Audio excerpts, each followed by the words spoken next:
All right.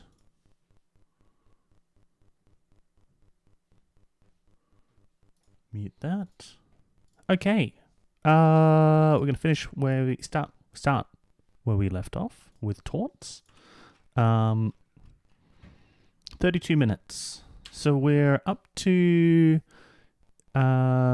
really seems like the structure of the video is going to be going through how the different categories of protected interests can be violated, I guess is the right word. And these are the categories the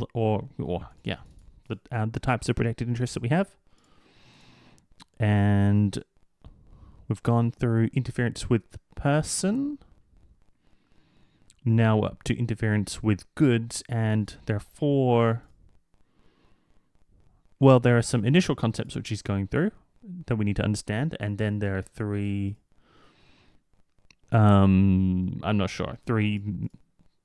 main sub-points of this that he talked about, but we'll get to that. So we'll just go back a little bit, go to 31.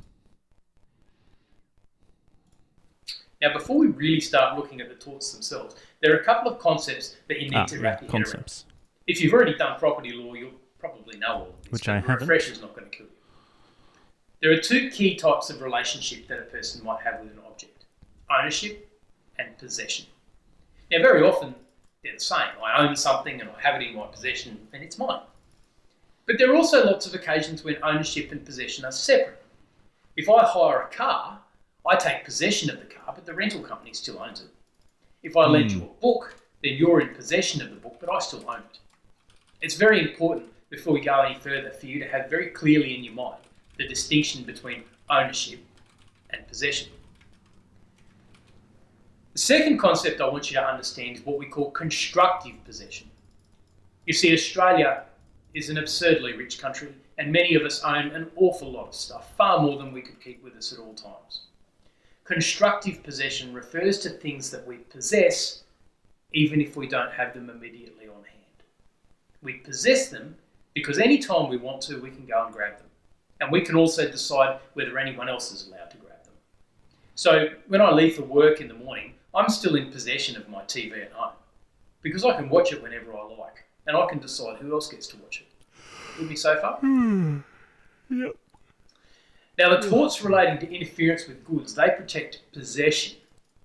So the person who was in possession of the goods at the time plaintiff's possession of goods. Person who was in possession of the goods brings the action, not the owner. Even if the possession is wrongful, they can sue anyone except the rightful owner. I found that's interesting. Who brings the action, not the owner. It fascinates me that this is still true, even if the person is in wrongful possession of the goods. A person who's in wrongful possession can successfully sue in tort anyone except the rightful owner of the person, or a person acting with their authority. So let's say you loaned me your car and you said, Anthony, get it back by 8 p.m. Friday, please. But I didn't. Saturday afternoon, I still had the car and someone else stole it from me from the shopping centre car park. Can you see that they've stolen that car from me, not from you? And if I caught them, they could hardly weasel their way out of it by saying, well, hang on, Anthony, you're not the owner of this car and you're not supposed to be in possession of it, so you have no more right to the car than I do. No. These torts protect possession. So the first question we have to ask in relation to any tort to do with goods is, who was in possession prior to the tortious conduct?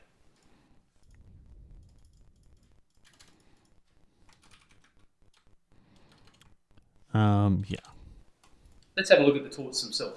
There are three key torts: trespass, conversion, and detinue. Trespass itself follows the form of words we've already come to expect. It's an intentional act which directly interferes with the plaintiff's possession of their chattel. To be honest though, you almost never see... What was that last word? ...is with the plaintiff's possession of their chattel. Intentional act which directly interferes with the plaintiff's possession of their chattel. What? Shall?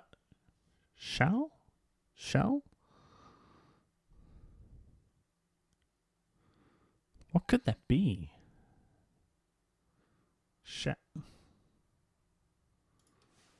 Hold on. Which Let's see what the directly closed interferes with the captions plaintiff's possession reckon. of their chattel.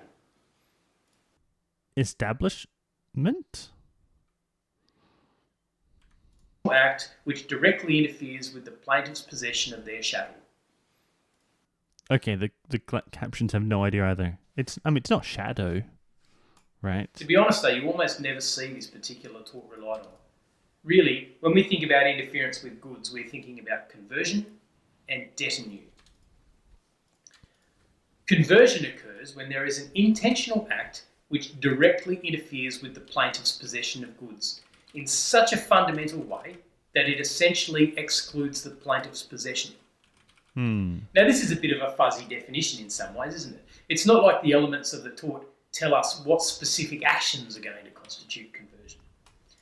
In fact, you can convert goods in any number of ways. The only real question is whether you've interfered with the goods in someone else's possession in a way that essentially excluded that possession. However, without defining or somehow limiting the types of conduct that can be conversion, we can at least identify some helpful categories. For instance, if the defendant took my goods and disposed of them by selling and delivering them, that would definitely be a conversion. It's completely inconsistent with my possession of those goods for them to be sold and delivered to someone else. Second, if someone takes goods in my possession and they take possession of those goods for themselves, well, that on its own is a conversion. I mean, Hold on. And they take possession. Second, if someone takes goods in my possession and they take possession of those goods for themselves, well, that on its own is a conversion. Isn't conversion? I mean, they've excluded my possession. Is. I can Should no be longer say that I control who uses those goods. It's changing who possesses. If they've excluded my possession, yeah, well, they've converted the goods. The third one's a bit more complicated. Imagine for a moment that I loaned an item.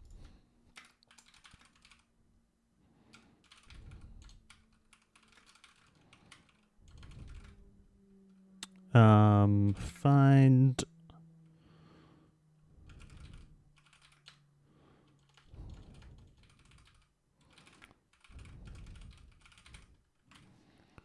item to a friend, say a car.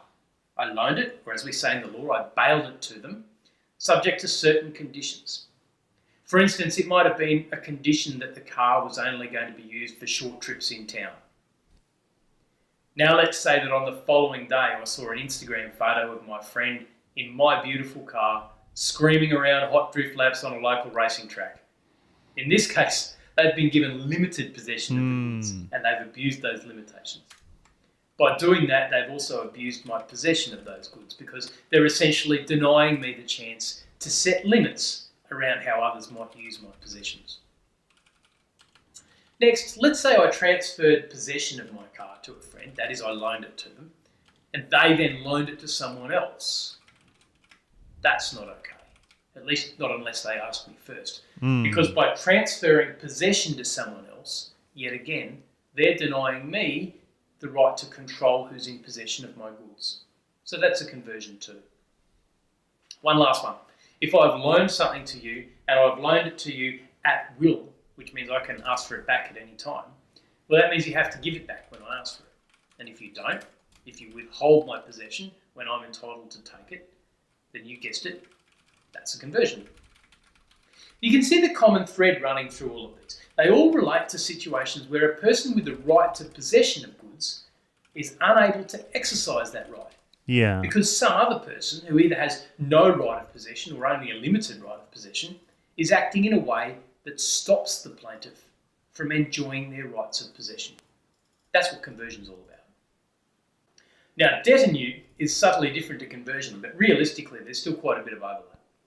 Detenue is the intentional refusal by the tortfeasor to relinquish goods to the plaintiff, provided the plaintiff is entitled to possession and the plaintiff has demanded the goods. Let's break that down. The first element is that there must be goods. That's pretty obvious since we're refusal to return goods to the plaintiff after demand for their return has been made. How is that different to loaned at will?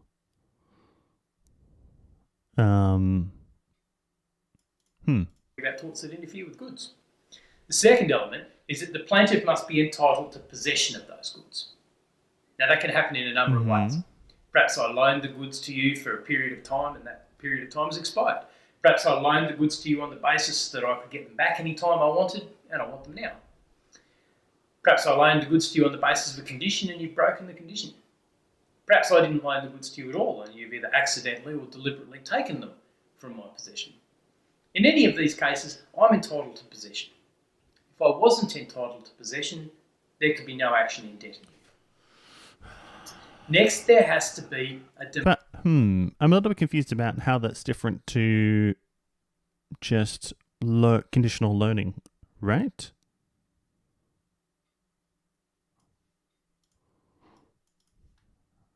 It seems identical. demand. Next, there has to be a demand. This is a bit different to conversion because there are many types of conversion where the cause of action is good to go without the plaintiff needing to actually ask for their goods back. With debt anew, however, the cause of action is not actually established until there's a demand for possession. The demand also has to be entirely clear and it has to provide sufficient details to enable the defendant to comply with it. So, for instance, it has to indicate when and where the goods should be delivered, and those demands have to be reasonable. So if the plaintiff is entitled to possession and they've made a demand, well then the defendant should deliver up the goods. They are entitled to continue to detain the goods for a short time, just to ensure that the person making the demand is in fact entitled to the goods. But beyond that, they must deliver up the goods. If they intentionally refuse to do so, then an action in debt anew will succeed. So if debt anew and conversion are so similar, why do we still have debt anew? Yeah. Well, debt anew allows for a slightly different type of remedy. We haven't really discussed remedy. Okay.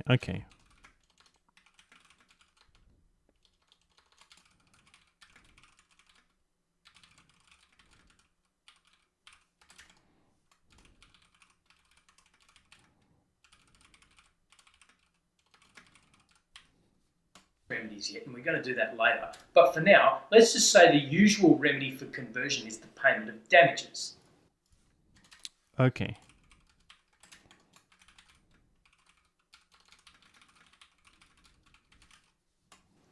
However, for debt anew, the court can also potentially order the delivery up of the specific goods.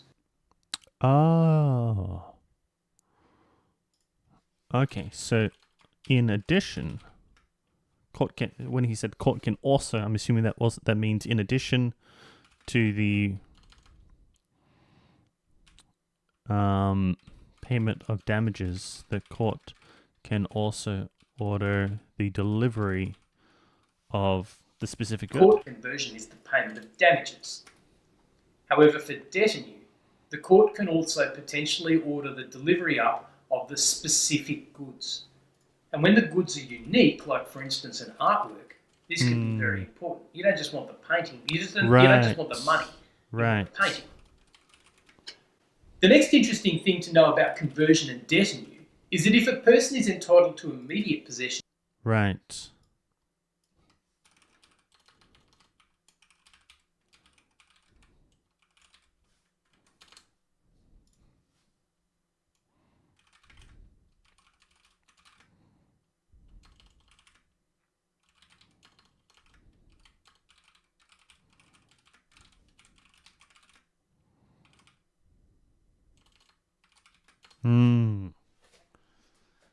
Interesting.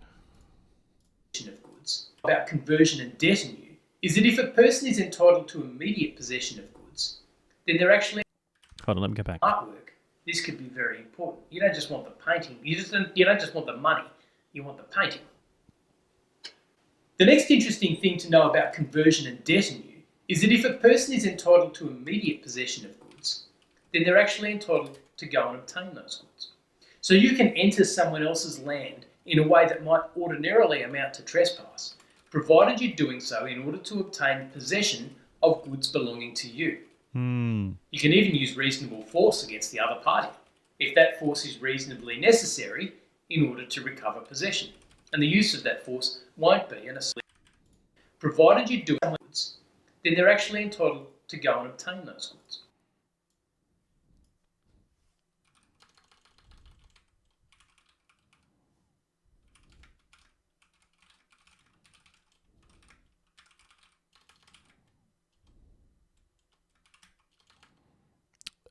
Certain restrictions, certain... So you can enter someone else's land in a way that might ordinarily amount to trespass, provided you're doing so in order to obtain possession of goods belonging to you. You can even use reasonable force against the other party, if that force is reasonably necessary in order to recover possession, and the use of that force won't be an assault or a battery. However, in recent years it seems likely that this right might be read down so that it only applies if the goods were wrongfully taken in the first place. So you can use this right, which we call the right of recaption, if someone has stolen an item from you. But you couldn't use it if you'd, say, loaned it to them for a period of time. Recapture, you said? Use this right, which we call the right of recaption, if someone... Recaption? Right of recaption? Whoops.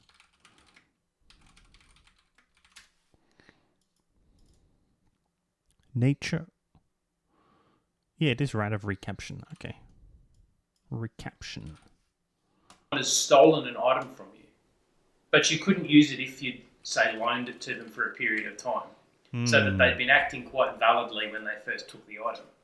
This is probably sensible because, in reality, we don't really want people running around using force on one another over property disputes. Beyond this, the defences to these interference with goods torts are pretty similar to the ones we've already encountered when we looked at interference to the person. Consent is a pretty obvious one. Also necessity, so you can move or take possession of an item if this is necessary to protect the item itself or stop it doing damage to some person. Lawful authority is also very much the same for interference with persons. There's one additional defence I want to look at. It has a Latin name, ex turpi causa, which means there is no cause of action from dishonourable conduct. That means that if the plaintiff and the defendant were engaged in some sort of crime or tort together, and the goods were involved in that improper conduct, well then the law is not going to intervene to protect one wrongdoer from another.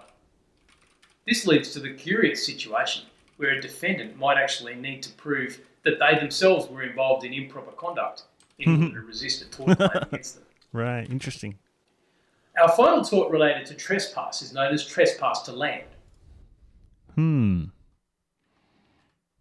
Trespass, possessions, interference with the person, with goods. Oops. Let me just delete that.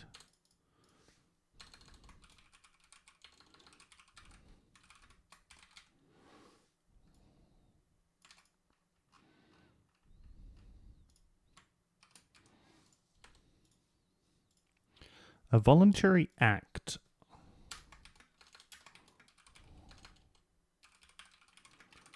by the tortfeasor which directly interferes with the plaintiff's exclusive right to the possession of land. It protects people against the intentional interference with the exclusive possession of their land. Now, as those of you who've done land law will already know, land is in some ways very similar to goods, yet in other ways entirely different. Both land and goods can be owned, obviously, and both land and goods can be in the possession of someone other than the owner. So, for instance, if you're renting a house, then you're in possession of that house, but the lessor... Right, so can the owner trespass on their own land if it's not in their possession, like a landlord trespassing on the person they've rented the land to? Retains ownership of the house. With land, however, there are additional layers, and it's really... Because it's not like I don't know anything about rental agreements, stuff like that. But I imagine a landlord can't. A landlord can't come onto the land they've rented out anytime, 24/7, right? It's important to understand those layers in order to understand how tort law protects the possession of land. Because just like for goods, tort law protects possession and not ownership. So at the top level, we have the owner of the land. I need to write that down. Because he said it a few times. Tort law protects possession. I know it's stated a few times, but To understand those layers in order to understand how tort law protects the possession of land. Because just like for goods, tort law protects possession and not ownership. So at the top level, we have the owner of the land. The starting position.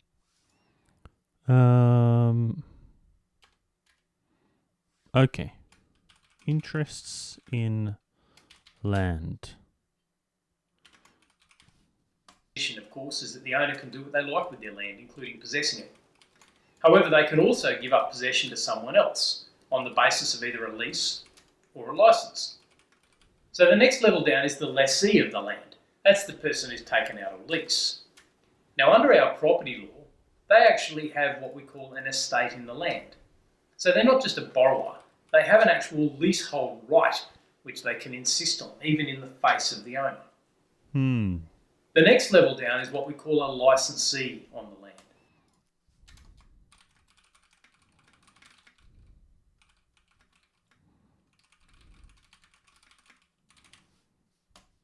A licensee is someone who's been allowed onto the land by whoever's in possession of the land. Now, there are two types of licensees. The first type, which we'll call a substantial licensee, is someone who has either an ongoing license to be there, so say someone who's temporarily renting a room. How do you spell substantial? Substantial. Lease. Hold on, let me go back. Which we'll call a substantial licensee, is someone who has either an ongoing license to be there, so say someone who's temporarily renting a room but who's not on the lease, or a person who has ongoing permission to come to the yard and take mangoes from a mango tree in the yard. So you can see they have a kind of possession, but it's limited, either in time or scope. The second type of licensee we'll call a mere licensee. They're on the land as a result of permission from whoever's in possession. Why can't I spell this? Licensee. Licensee. Dude, all of these English-speaking countries need to sort out their C's and S's and V's and Z's. Keep it all the same. But really all they have is permission to be Z S Z C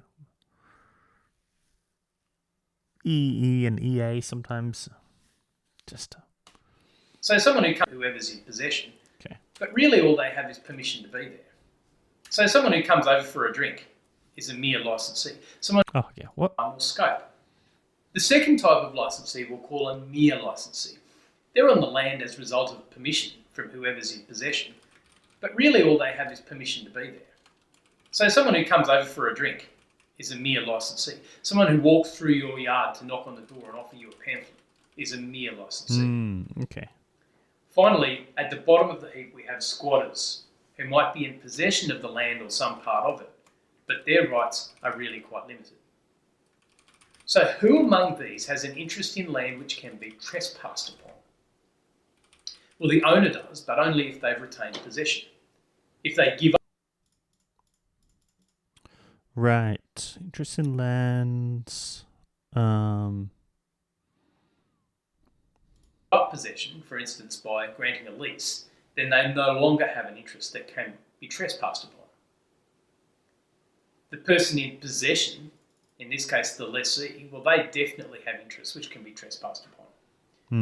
So they will be the usual plaintiff in trespass to land actions. What about a substantial licensee? Well, a substantial licensee might actually have an interest that can be trespassed upon, but their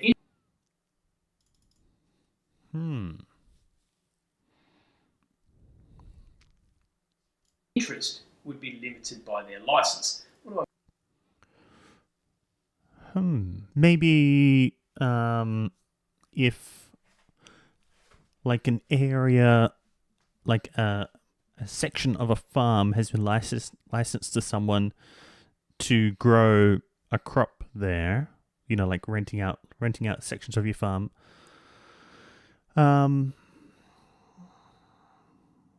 And someone is still living there. So there's someone living on a farm. They've got possession of it, but they're licensing out, say, an acre, and they're saying, hey, you can come grow whatever you want on this acre for X amount of money. Well, could that if someone trespasses onto that acre that is being licensed out, is it the licensee or the possessor that is having their interest be trespassed upon? You would think it's the licensee. It's kind of like the possession is mixed. It's both are possessing that land, kind of. What do I mean by that? Well, interest would be limited by their license. What do I mean by that? Okay. Well, if they're staying in a room, it's reasonable for them to think that others won't trespass on their room. If they're going on the land in order to pick the mangoes, it's reasonable to think nobody's going to take steps to prevent them from getting to the tree. But beyond the terms of their license, they have no interest to protect. Okay.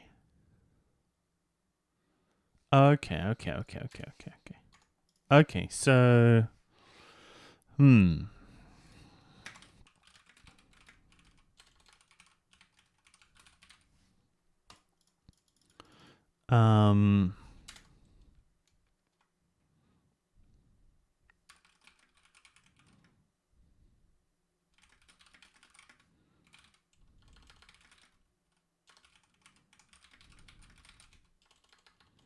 possession.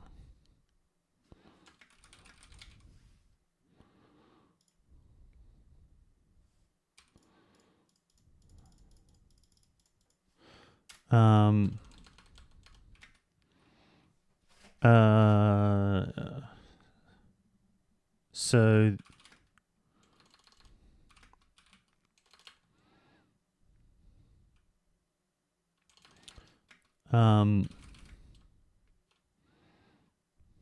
because it's not just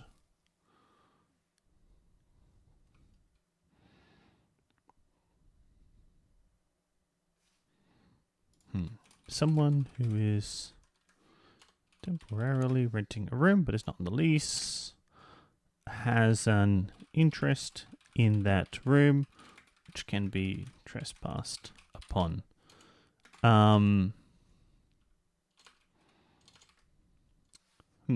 Okay. And if the license can be withdrawn at the whim of whoever granted it, well, then it offers no protection at all. A mere licensee has no interest to protect because they have only the most tenuous connection to the land. Strangely though, squatters do in fact have sufficient possession to form the basis of a trespass action, but only against any later trespasser. Okay.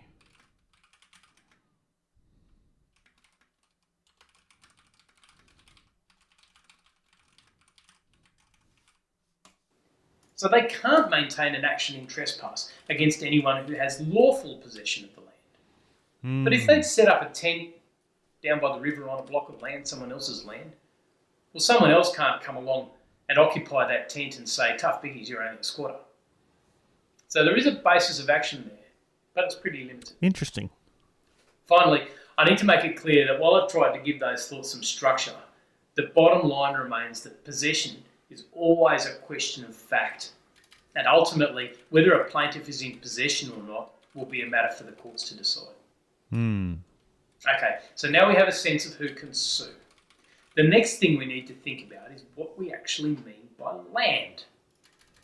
I mean, at its narrowest, land might only mean the very top millimetre of dirt within the boundaries. You could say anything above that is sky and anything below that is underground. At its broadest, though, land can be a column stretching from the core of the Earth out into space. Okay. Do I need to write out the Latin?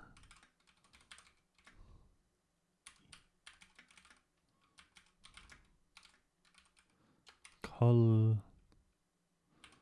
et ad inverse.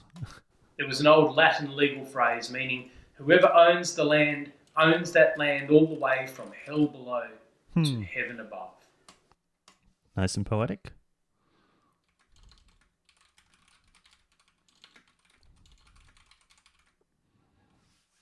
And owns that land all the way from hell below to heaven above.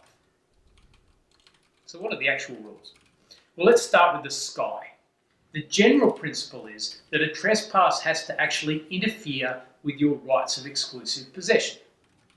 And so in each specific set of circumstances, there's going to be a height above which anything that really happens doesn't actually interfere with your rights. I mean, there are websites out there that will let you track the International Space Station's orbit around the Earth. And if it goes right over my house, it's pretty hard for me to suggest that's a trespass, isn't it? By the same token, in one of the famous cases, flying an aircraft hundreds of feet over a house was no trespass. But as you get closer to the ground, things get more complicated. I mean, I imagine that a drone 30 or 40 metres in the sky hovering over my backyard might constitute a trespass, as well as breaching aviation laws. In one case, a building crane 20 metres off the ground was held to be a trespass when it passed over the plaintiff's land and caused her anxiety.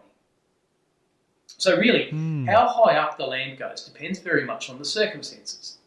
Does the alleged trespass really interfere with your exclusive possession of the land? The same general principle applies on the way downwards. If you're in possession of the land, well, you're perfectly entitled to dig a hole. You generally don't have the rights to any mineral deposits beneath your land, but a trespass underneath the land might be caused, for instance, by a neighbour whose excavations led to erosion or undermining of your foundations. Because you can see that this has a genuine impact on your ability to exercise your possession of the land. So now we know whose interests are protected by the tort of trespass to land, and we know what we actually mean by land. Finally, what sorts of things can be a trespass? Well, the most obvious one is coming onto the land, and that's a trespass. A second obvious one is staying on the land when you've been asked to leave. This happens a lot in places like shopping centres where teenagers who are known to be problematic might be asked by centre management to leave, or at licensed premises where the bouncers will politely ask you to leave and then, if necessary, somewhat less politely, escort you out. But there are other types of trespass. For instance, if you place any object on another person's land, well, that's a trespass. If you place objects in a way which will later result in them going onto another person's land. Ah, interesting.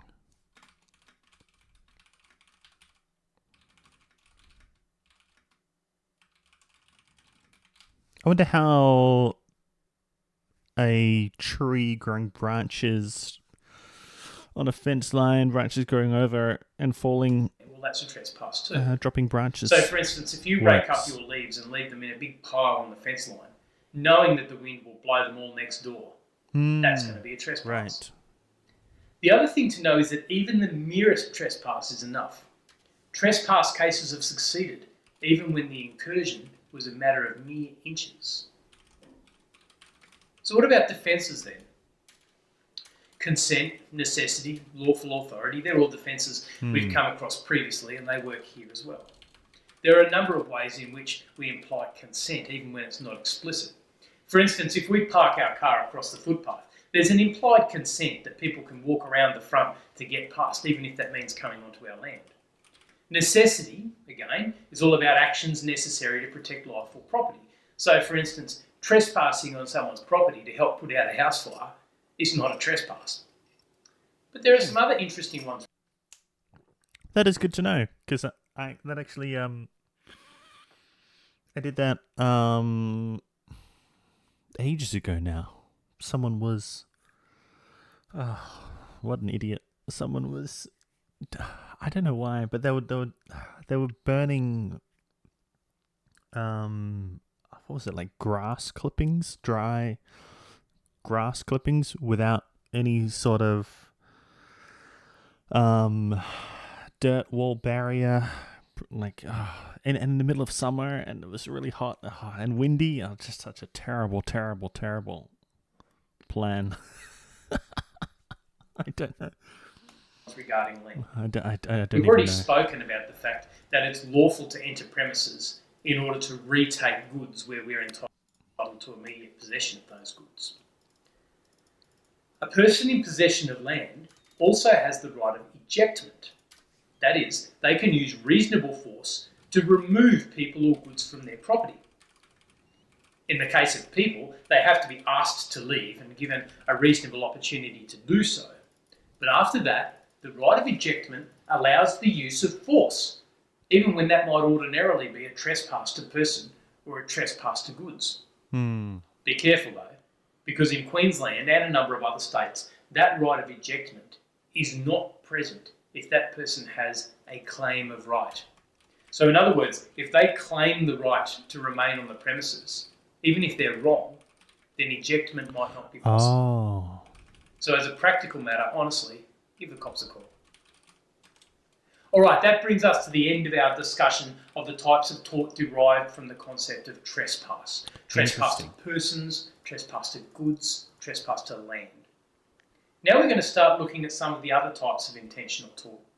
These tend to be a little more distinct from one another, but they still all do really hang on the same idea as trespass. That people have certain interests and they should be able to enjoy those interests without the interference of others. So the next interest we're going to look at is the interest we have in our own reputation, which is protected by the tort of defamation. Defamation occurs when a tortfeasor publishes to a third party, by any means, some material which, when read by a reasonable person, would expose... Let me write this out. Publication by the tortfeasor to a third party, by any means, material which, so many commas, when read by a reasonable person, would expose the plaintiff to disparagement, hatred, ridicule, or contempt, or which would cause a reasonable person to shun them. Shun. Expose the victim to disparagement, hatred, ridicule, or contempt. Publication.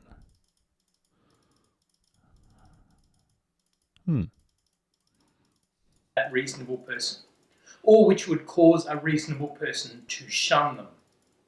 So there are really three elements. First, has there been publication?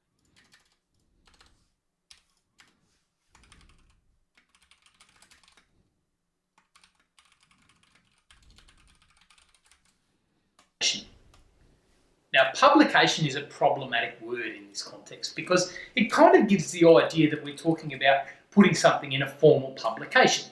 But publication any here third means party. to make public. So saying something to the defamed person directly is not publication. But the moment you say it or communicate it by any means to anyone else, there is publication. To make matters slightly more complicated, republication is the same. As soon as the material reaches a third party, it is published. As soon as the material reaches a third party, it is published.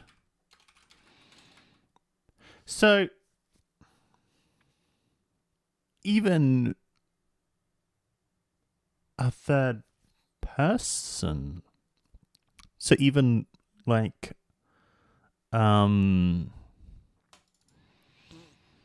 even like direct messages, like texts to a third person, not even on a social media platform,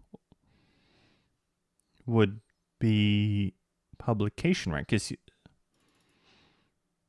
publication. Same as publication, but the original publisher becomes responsible for all those republications. So if I write something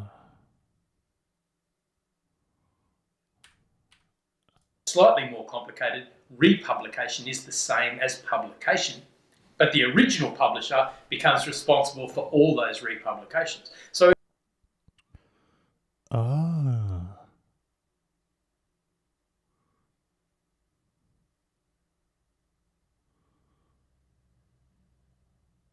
So, let me just adjust my audio a little bit.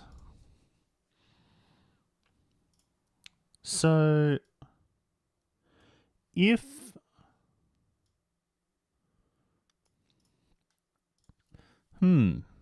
suppose you sent a message to, suppose you sent a direct message to a third party, like a person, about someone else, and then that person published it, well, republished it on Twitter, etc., then you're responsible for that, for the results of that publication on Twitter. Interesting. So if I write something in an email to a third party, oh, he's going to go through it anyway. Party A writes an email to party C about party B, naming my victim, but then that third party republishes my letter in a... We'll go party B about a victim, and party B republishes in a book about my victim, but then that third party republishes my letter in a book about the victim, I'm potentially liable for all the harm done by my letter, including when it was republished.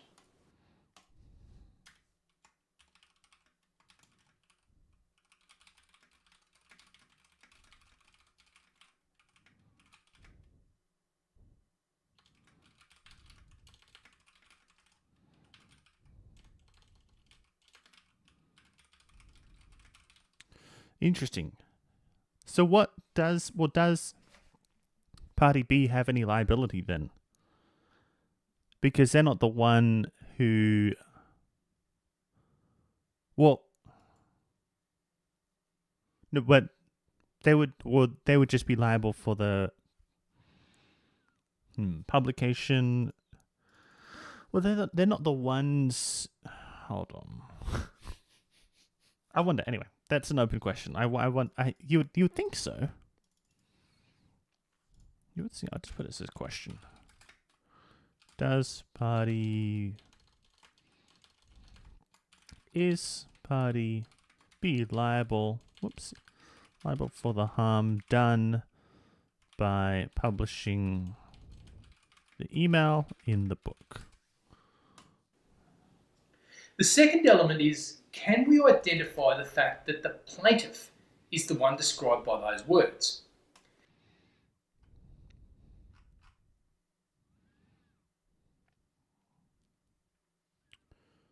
Let's go back. But so to make any meaning is like in a third in this context.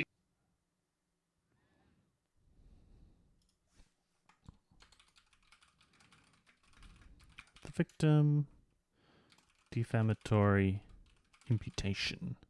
Because it is the same as publication. The third and final element asks whether the words complaint court the victim indicates those words. Can we identify the fact that the plaintiff is the one described by those words? Now, often that won't be altogether difficult. However, in many cases, the tortfeasor, trying to be clever, will not use the name of the victim, but rather they'll leave it to innuendo. In other circumstances, the publisher might refer to a category of people rather than referring to an individual. It'll be up to the person bringing the case to demonstrate to the court that they personally have been defamed by the publication. Now, they can't bring that action on behalf of a group or a class. Merely being a member of an impugned group is not enough. Similarly, most corporations can't bring defamation proceedings. Finally, as most people know from popular culture, you can't defame the dead. So ultimately, the plaintiff as an individual is going to need to show that they as an individual have been impugned by the words which were published. The third and final element asks whether the words complained of carry a defamatory meaning, which we call a defamatory imputation. So do they disparage the victim? Do they bring about hatred, ridicule, or contempt from a reasonable reader, viewer, or listener? Would those words cause the reasonable person to shun the victim? Now, back in the day, defamation law consisted of two common law causes of action, called slander, where the words were in transient form, such as words spoken, and libel, where the words were printed or recorded in more permanent form. It also used to be the case that the defences to defamation varied from state to state. Now, even before the internet became all-encompassing, it was clear that in a world of national newspapers and national broadcasters, it made no sense for defamatory publication to be unlawful in one state but potentially allowable in another. So in 2004, after a quite exhaustive process, the states and territories agreed to essentially uniform defamation laws, which were passed in 2005 and which now give us the same defamation laws right around Australia. Now, I don't have time to be getting too theoretical in a 2-hour video, but you have to understand that there's a conceptual challenge at the very heart of defamation law. You see, defamation law occurs at the intersection of two very important principles. On the one hand, we have the principle that people's reputations should be protected against improper attacks. And that sounds fair enough too. And the other one would be freedom of speech. Yet on the other hand, as a society, we also value the principle of free speech, particularly when it comes to public affairs. And these kind of like the main balancing interests, rights balanced against each other. Whoops.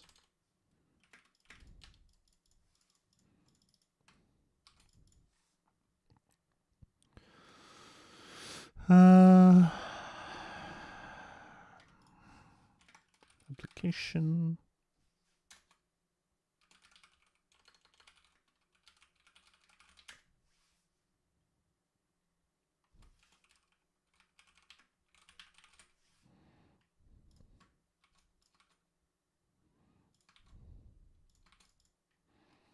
principles are fundamentally opposed.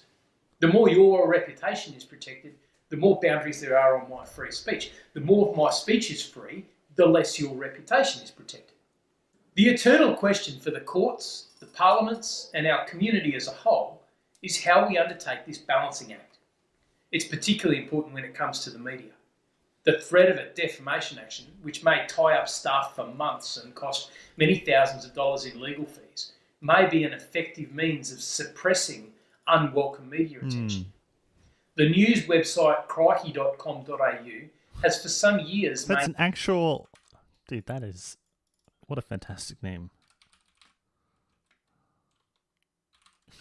I've never heard of that before.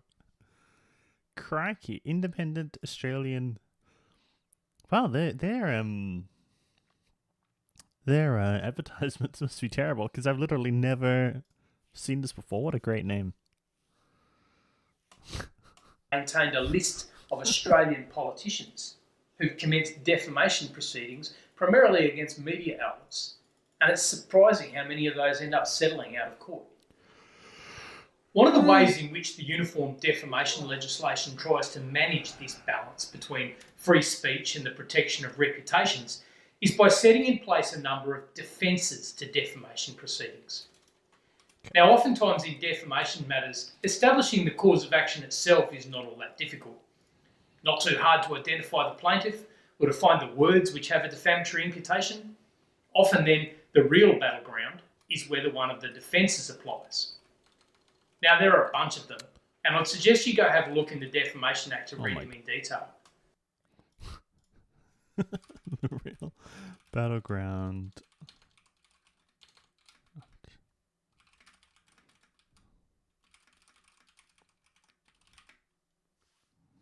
But let's look at some of the key ones. Two of the defences relate to truth. It's a defence if the allegedly defamatory statement is substantially true. It's also a defence if the defamatory statement is what we call contextually true. This is where there are some statements shown to be true and others not true. But the statements which are shown to be true have done so much damage to the plaintiff's reputation that the untrue statements don't make things any worse. Oh. Huh. That's interesting. Okay.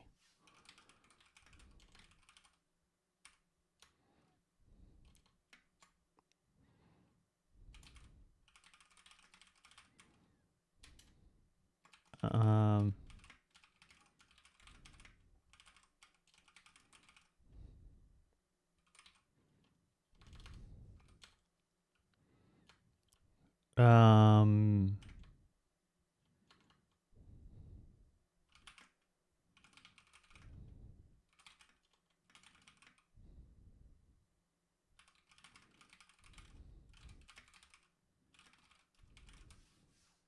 Contextually true. This is where defences relate to truth. It's a defence if the allegedly defamatory statement is substantially true. It's also a defence if the defamatory statement is what we call contextually true. This is where there are some statements shown to be true and others not true. But the statements which are shown to be true have done so much damage to the plaintiff's reputation that the untrue statements don't make things any worse. The interesting thing about these defences is that it means if something is true, it can be safely published, no matter how intrusive it is, no matter how much it might be in bad taste, and no matter what amount of harm is going to be caused to the subject. So this is one instance in which the balance has tipped in favour of free speech. Second, it's a defence to defamation if the publisher is genuinely reporting on the proceedings of public bodies, which by their Reportings of proceedings. Reports of proceedings. nature we expect to be open and fair. So there's no danger in publishing words spoken under the privileged immunity of Parliament or court. And there's no danger in publishing public documents. And there's no danger in giving a fair report of proceedings of public interest based on a formal report of those proceedings. Third, there is a defence referred to as the defence of honest opinion. Now, this one's a bit tricky. It is a defence to defamation if the publisher is publishing their honest opinion about a matter of public interest and if the opinion is based on proper material, which essentially means on true material. So there are three elements here. First, the opinion has to be honestly held. So if you're a food critic and you give a bad review to a restaurant when you actually like the restaurant, but you know that bad reviews attract more clicks, well, you couldn't rely on this defence. Second, the opinion has to be about a matter of public interest. Now, that's actually pretty broadly defined by the courts. Anything which isn't truly a private matter will likely be considered to be of public interest. Third, the opinion has to be based on proper material. So if the opinion turns out to be based on material which is itself defamatory, well, it makes sense that the opinion would be defamatory too. In this defence, I think you can really see the Parliament trying hard to balance free speech and the protection of reputations. You can express whatever opinion you like, but it has to be your honest opinion. It can't be about truly private matters, and it has to be based on proper material. Interesting.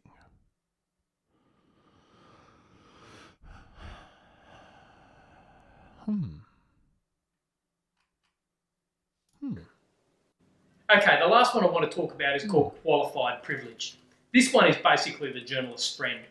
It says that you have a defence if you're providing a report to a recipient who has an interest in the topic and if you behave reasonably in all the circumstances, which means things like doing your best to check the accuracy of statements, acting from a sense of public duty and not a sense of malice, and whether the person making the report tried to give the other side an opportunity to put their view.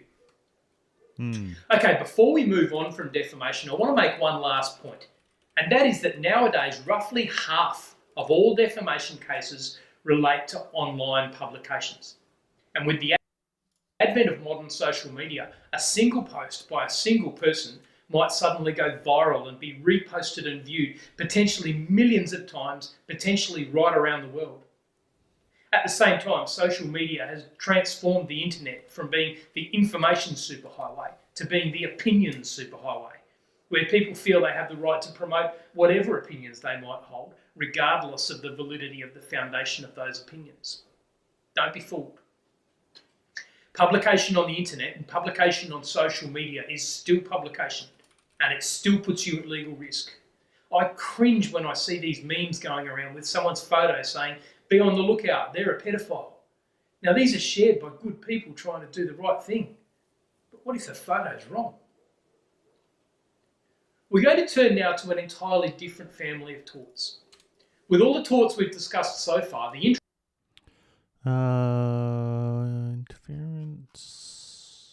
which is protected is fairly uncontroversial.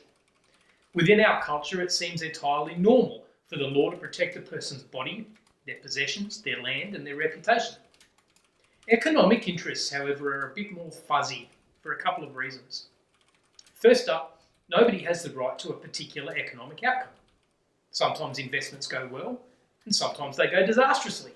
Sometimes a competitor might do extremely well because they had a really pithy commercial, even though their product is inferior. Economics just isn't always fair. Second, economics is inherently competitive. If I'm selling books and you're selling books, then I want people to be buying my books. Nobody has the right. Within our culture, it seems entirely normal for the law to protect a person's body, their possessions, their land, and their reputation. Economic interests, however, are a bit more fuzzy for a couple of reasons. First up, nobody has the right to a particular economic outcome. Sometimes investments go well, and sometimes they go disastrously. Sometimes a competitor might do extremely well because they had a really pithy commercial, even though their product is inferior. Economics just isn't always fair.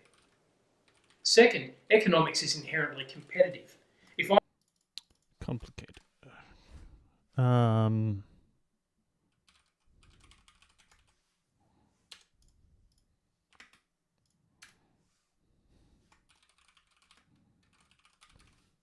I'm selling books and you're selling books, then I want people to be buying my books, and I don't want them buying yours. I'm trying to out-advertise you, I'm going to try and beat you on price, I'm going to try and beat you on quality. Everything I do to try and ensure my own economic success will also be in part an attempt to suppress your economic success. It's harsh, but that's business. So we could hardly have tort law which penalised me for harming you. We have an economic system that rewards people for harming one another. But there are limits, aren't there? Our economic system is not going to reward me if I go around and burn your shop down. Ideally, we do want economic competition, but we want it to be conducted fairly. So this category of torts, torts interfering with economic interests, regulates behaviours which constitute unfair forms of economic activity. The first three that I want to talk about all relate to dishonesty. We call them injurious falsehood, deceit, and passing off. Then we'll talk about three torts where the tortfeasor is acting with a bully's aggression, interference with contracts, intimidation, and conspiracy. The first one, injurious falsehood, is sort of a second cousin to defamation. It doesn't protect reputation, but rather it protects the ability to trade. Injurious falsehood happens when the tortfeasor spreads information about the victim or the victim's goods in an effort to stop people from dealing with the victim. The tort is only complete when it actually has that effect. Okay. Tort is only complete if it has the effect of stopping people dealing with a competitor. Or do they have to be a competitor? Or is it just anyone? Or is the assumption it's a competitor because it's like, well, why would you bother? But no, like, I mean, it wouldn't have to be a competitor, right? That seems an interesting addition there. Because wouldn't it just be spreading information intended to stop people dealing with a party? Wouldn't that make more sense? Or maybe there's a separate area of law or a separate tort. It just seems odd that you would have to be a competitor. So if a restaurateur started telling people on Facebook, the health inspectors have been spending a lot of time looking at my competitor's restaurant lately, and if that was not true, and if people stopped going to dine with the competitor as a result, well, the competitor might sue for that lost trade due to the injurious falsehood. Our second dishonesty tort is called deceit. This happens when the tortfeasor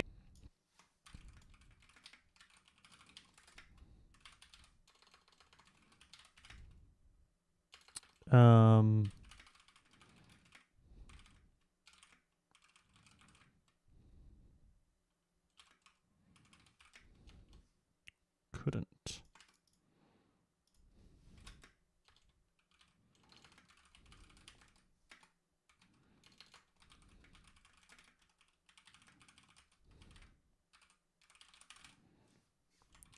Whoops.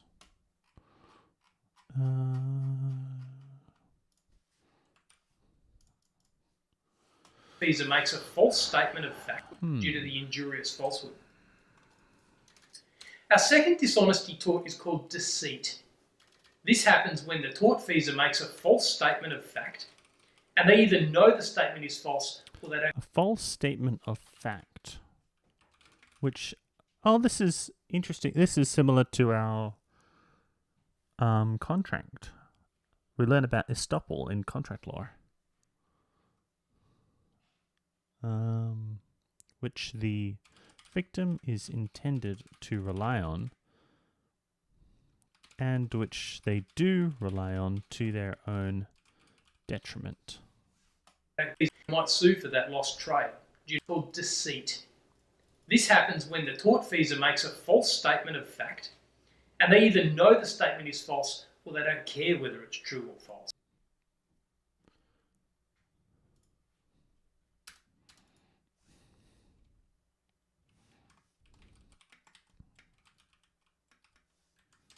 False statement of fact. Party A either knows it is false or doesn't care if it is true or false. And where they make that statement with the intention that the victim will rely on the statement.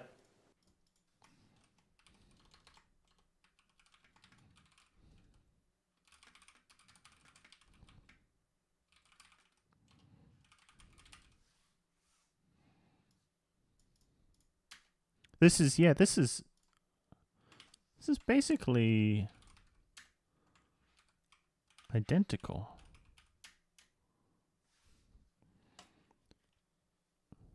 To promissory estoppel. That's representation or assumption which turns out to be wrong. A little bit different because the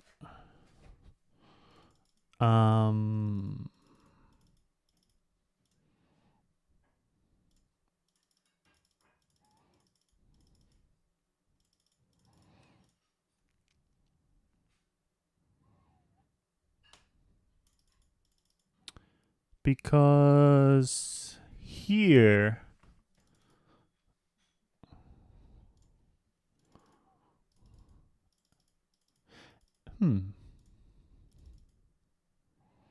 because here it's like the party A could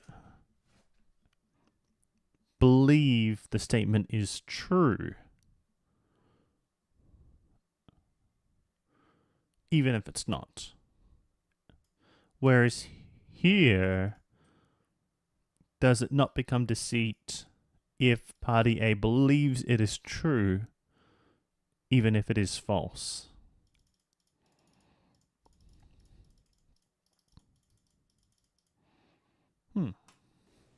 That statement with the intention that the victim will rely on the statement.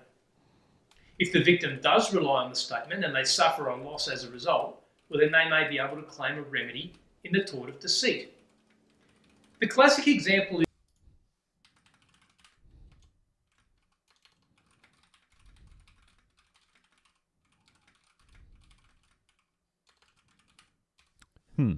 Interesting.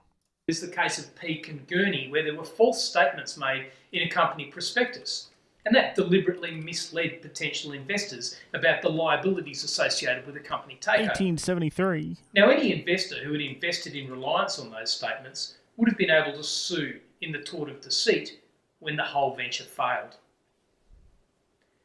Our final dishonesty tort is called passing off. Now, the beautiful kingdom of Cambodia is one of my favourite places in the world. And from time to time, I've visited the Aussie market or the Russian market, and I've picked up a great pair of Ray-Ban Sunnies for $5 or a Hugo Boss shirt for $7.50. Now, either I'm the best shopper in the world, or those are two great examples of passing off. You see, passing off occurs when a merchant makes misrepresentations to potential customers, and where those misrepresentations are calculated to injure the trading activities of a competitor, and where they actually do cause that injury. So by selling me $5 fake Ray-Bans, the market stall holder was basically depriving the real Ray-Ban company the chance to have me as a customer. Unless, of course, they were the real deal. Similarly, a business which adopted a trading name very similar to its competitor might be sued for passing off. A business that adopted a colour scheme or a logo or a distinctive packaging too similar to its opponents might be sued the same way. The damage is not just the loss of business by the victim's company, but also the potential harm to their reputation and goodwill. If their logo and their business name, instead of being associated with high quality products, is attached to inferior products. Okay, the other three economic torts I want to discuss are really quite a bit nastier and more aggressive. They're not just dishonest, they're genuinely mean. The first one is called interference with the performance of a contract. So let's say that you're aware that your business competitor has scored a lucrative contract and you're upset about it. There are some things you can do.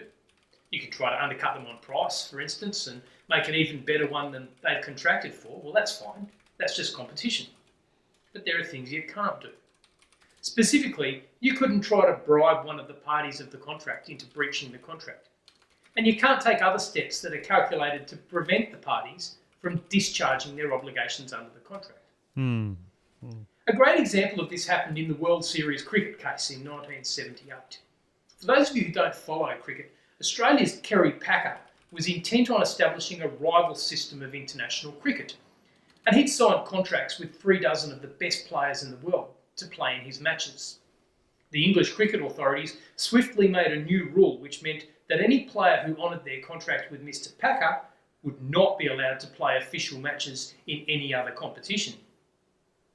Now, this action by English cricket was found to be an intentional interference with the contracts between Mr. Packer and the cricketers, intended to procure the breach of those contracts by the cricketers. The second of our nasty torts is called intimidation. Intimidation occurs when a party threatens their victim or someone connected to the victim with some form of unlawful act if the victim doesn't take certain steps which will result in them suffering economic loss. This tort has long been associated with union activities in the UK and in Australia, where the line between legitimate industrial action and unlawful intimidation is often very difficult to discern. The Foundation case in Australia, Sid Ross and Actors and Announcers Equity, legitimate industrial act with union activities in the UK and in Australia, where the line between legitimate industrial action and unlawful intimidation is often very difficult to discern. The Foundation case in Australia, Sid Ross and Actors and Announcers Equity, involved the threat of unlawful picket lines against certain clubs if they continued to deal with Mr. Ross. They stopped dealing with him, and of course his business suffered.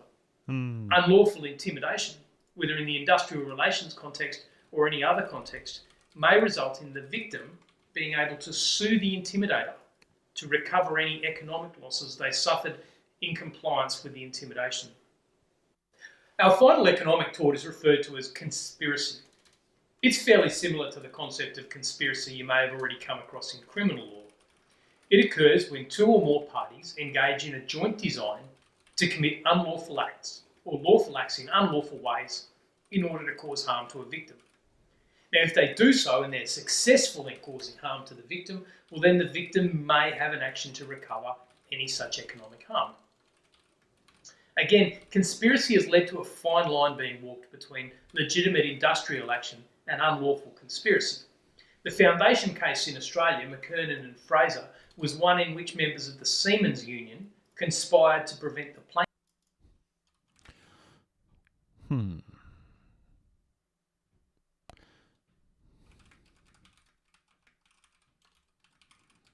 So, the victim. It's fair. Our final economic tort is referred to as conspiracy. It's fairly similar to the concept of conspiracy you may have already come across in criminal law. It occurs when two or more parties engage in a joint design to commit unlawful acts or lawful acts in unlawful ways in order to cause harm to a victim. Now, if they do so and they're successful in causing harm to the victim, well, then the victim may have an action to recover any such economic harm.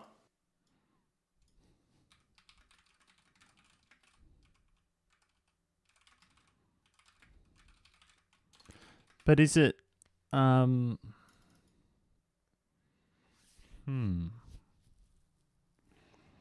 if they aren't successful in causing harm, are they still guilty of conspiracy, but the victim can't have an action to recover any economic harm? Or is it only that they have to be successful in causing harm?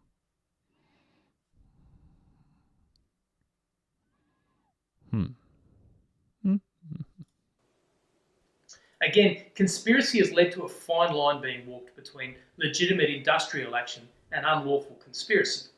The foundation case in Australia, McKernan and Fraser, was one in which members of the Seamen's Union conspired to prevent the plaintiffs from being engaged by any vessel until they paid their union dues. You can see how it really is a matter of one's personal political views, whether this was an example of legitimate union solidarity or quite offensive conspiracy and intimidation.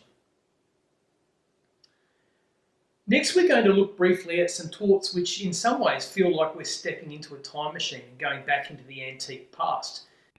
Interference with others.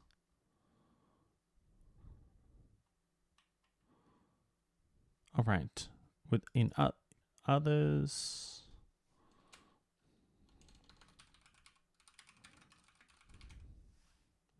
Okay, so two more.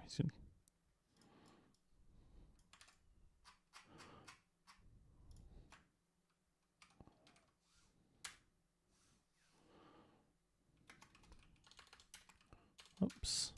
Where the acts of the tort feeser and prevented the plaintiff. Oh my god, can't type.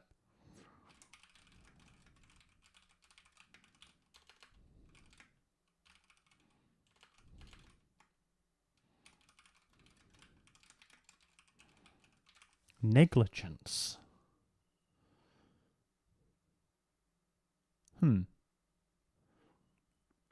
I think there's a whole video on negligence, right? Yeah, negligence law. We'll do that one next because I've done contractual and constitutional.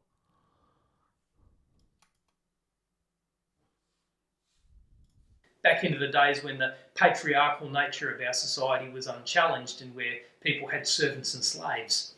You see, there's a range of torts whereby people seek to be compensated for harm that's been done not to them personally, but to the people they rely on, personally or economically. There are four categories: interference with a person's provider, their employee, their spouse, or their children. Now, before we actually get underway, it's important that you understand this is an area of tort law which has been heavily amended over the years by statute, and the statute's worn off some of the worst of the sharp edges. If you're watching this video in a state other than Queensland, it's important that you carefully check where the law stands in your state. We're going to start by thinking about the loss of a provider. For years and years, tort law was in a somewhat counterintuitive position where if a person was injured, say by a battery, they'd be able to sue in battery and obtain compensation. However, if they were killed, well, obviously it'd be a matter of criminal law, but the position of tort law was that they were now deceased, so they couldn't maintain an action, and they no longer had interests which could be protected by tort law because they were dead. Now, while that sounds odd, there is a certain logic to it. But what about any dependents of that deceased person? If a person has a dependent spouse and 2 dependent children, and I run them down with my car and kill them, well, haven't I also harmed the interests of those dependents? I mean, they're now left high and dry, aren't they? This was particularly the case prior to compulsory superannuation with its death benefits, but even in that case, dependents might be left high and dry. As a result, the Parliament has passed legislation enabling dependents, which usually means spouse and children, to claim compensation for the death of a provider. In addition, claims can be made for the value of gratuitous domestic services provided by the deceased person, which means, in effect, if the deceased person was not in paid employment, but if they were, say, a carer, then the value of their contribution can also be compensated. Services. In addition, claims can be made for the value of gratuitous domestic services provided by the deceased person, which means, in effect, if the deceased person was not in paid employment, but if they were, say, a carer, then the value of their contribution can also be compensated. Naturally, of course, a marriage or partnership is not merely an economic venture, and the harm done to a person by the injury or death of their spouse goes well beyond the loss of earning capacity or their domestic services. Spouses offer one another companionship, love, sexual partnership, and the concept of a mutual future. These things are all much harder to quantify, but they really are the essence of the relationship. And the statutes recognise this by allowing an award of damages for what's called loss of consortium. This is only allowed if the spouse dies or if they suffer very serious injuries. Lesser or more transient injuries will not support a claim for temporary loss of consortium. Note, however, that this remedy is only available in Queensland and South Australia. The other jurisdictions in Australia have all repealed the loss of consortium as a cause of action. All right, now let's really go through the historical looking glass. In relation to children, there used to be torts called seduction, whereby if any man other than her husband had sex with an adult daughter, that man would be liable to her father for her supposed loss of value. And there used to be a tort called enticement, if a tortfeasor enticed a child to move away from their parents. And there used to be a tort for the loss of services provided by an injured child. All 3 of these, believe it or not, remain on the books in Queensland. And they remain on the books in a number of other states, but they haven't been relied on in many years. And in truth, if a party did seek to rely on them, the court would most likely find that they were no longer the law. Finally, and perhaps a little more sensibly, an employer who loses the services of an employee as a result of someone else's... So the tort for children would be loss of provider, I guess.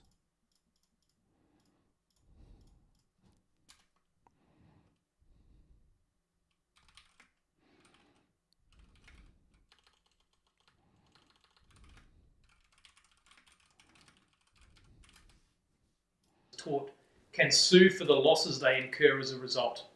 We call this an action for the loss of servitium. Now, in many cases, of course, the employer is hardly going to find it worth their while to pursue this action. They'll generally just hire a new staff member and get on with it.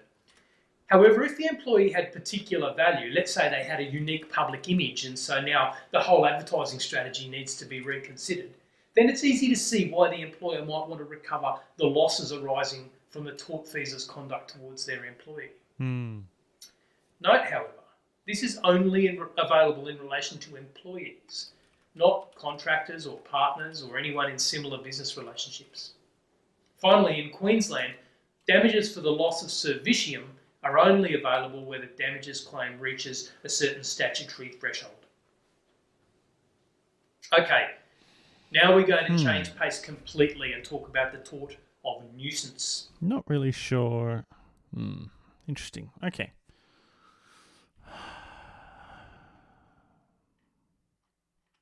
I mean, yeah, we are just getting a rough overview of things. Nuisance. This must be the communal, physical, social environment. So far, all of the torts that we've talked about have really relied on the basic idea that you have one person, the tortfeasor, and they do something wrong towards the other person, or the victim, or to their goods, their land, and this gives rise to the opportunity for the victim to sue them for damages. Private nuisance, public nuisance. Where the acts of the tortfeasor prevent others from enjoying the use of their land or enjoying the use of public space. So this would also this is also where there's a balancing test between freedom of speech, at least in public spaces, and our right to, well, our interest in enjoying our common environment. Nuisance is a bit different. Nuisance relies on the idea that we all live in a common environment. We live in a society, we live in a place, and the things we do, even in our own private environment, can have an impact on others. Under certain circumstances, if the things we do have a sufficiently negative impact on others, tort law will step in and either tell us to stop or to make good any harm we've caused to those around us. So there's no requirement for trespass.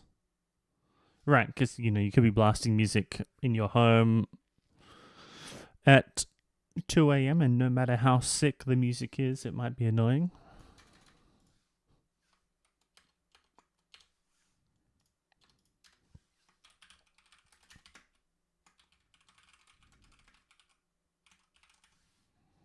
There's no requirement for any direct improper behaviour towards another person or their goods or their land. The improper behaviour comes from creating circumstances by acting unreasonably or improperly in the environment. There are two types of nuisance: private nuisance and public nuisance. Private nuisance occurs when the tortfeasor unreasonably interferes with the plaintiff's ordinary enjoyment or use of their land. So it's related in a way to trespass to land, but it recognises that you don't always need to physically trespass in order to affect someone else. Now, there are no specific categories of what sorts of activities might constitute a private nuisance. In a British case called Hunter and Canary Wharf, Lord Gough of Chieveley gave a non-exhaustive list as follows. He said, noise, dirt, fumes, noxious smell, vibrations and such like. He said occasionally activities on the defendant's land are themselves so offensive to neighbours as to constitute an actionable nuisance, as in a case where the sight of prostitutes and their clients entering and leaving a neighbourhood premises was held to fall into that category. So given that there's no limit of the capacity of human beings to find new ways to be a nuisance, the question of a nuisance will turn on the individual facts of each case. However, we do know certain types of conduct which will not be considered a nuisance, even if they do interfere with someone else's enjoyment of their land. First up, there's the general principle of live and let live. Anyone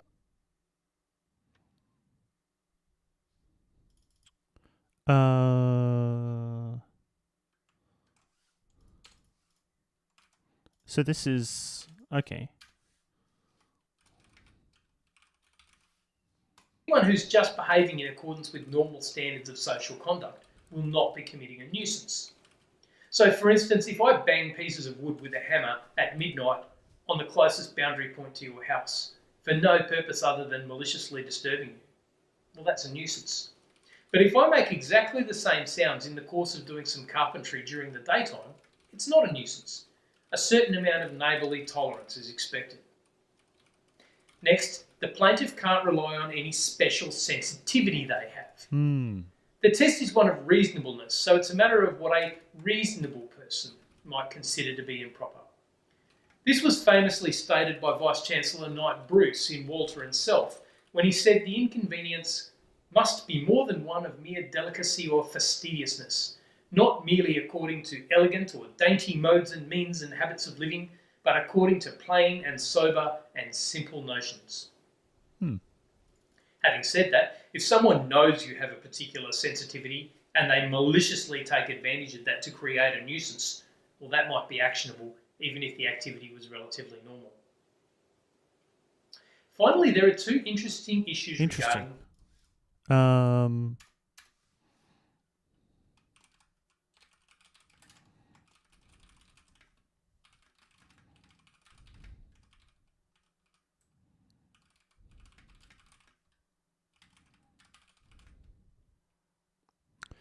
To exploit it. To what did he say?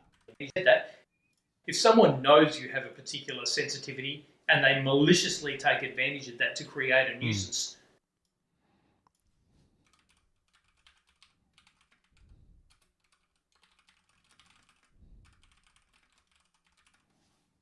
well, that might be actionable even if the activity was relatively normal. Finally, there are two interesting issues regarding vision. First, a person has no actual right to a view from their property. So if someone else builds you out, then that's not a nuisance, even though they might be preventing you from enjoying the view you once had. Similarly, it's not a nuisance for somebody outside your land to look into your land. And for that matter, it's not a trespass for them to take photographs. Ah. Public nuisance is just a little different from private nuisance. If you think about the description of private nuisance which I've given, we're still really all about protecting private rights, aren't we? The value of the land, my view, my peace and enjoyment, my ability... Interference.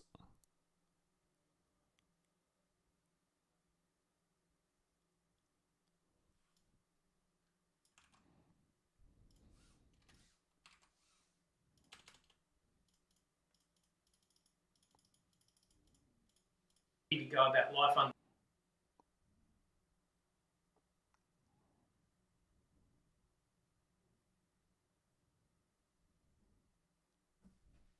undisturbed.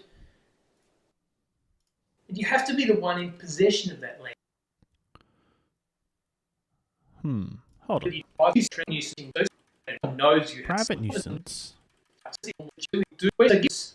was held to fall into that category. Oh, this was still private nuisance. Oh, I misread this. Okay, so this was... Category. For some reason, I thought he started with public nuisance. Okay, let me put that there.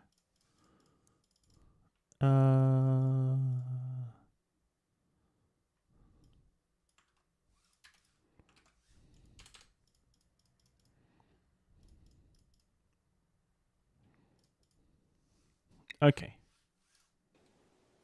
From their property. So if someone else joined the from and private nuisance.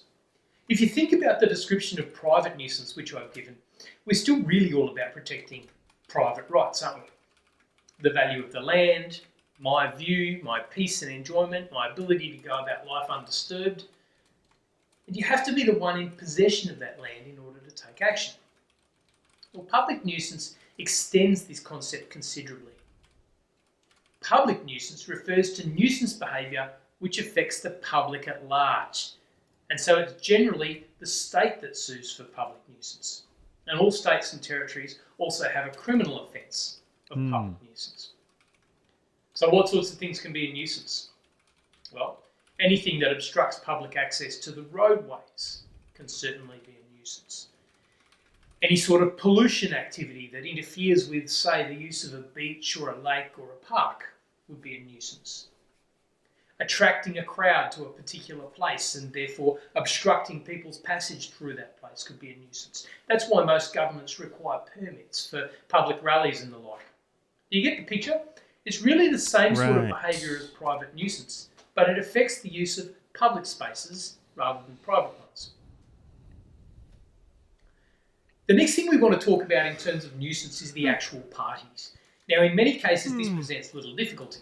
The person creating the nuisance is obviously going to be the defendant, and the person whose land is affected will be the plaintiff in private nuisance, and generally the state will be the plaintiff in public nuisance. Sometimes a private person or company can be the plaintiff in public nuisance, but only if they can show they've been unusually affected by the nuisance. There are two more interesting questions though. First up, what if you buy a piece of land and then you discover that your predecessor in title has things set up in such a way that they create a nuisance for your neighbour? Well, it all depends on your state of knowledge.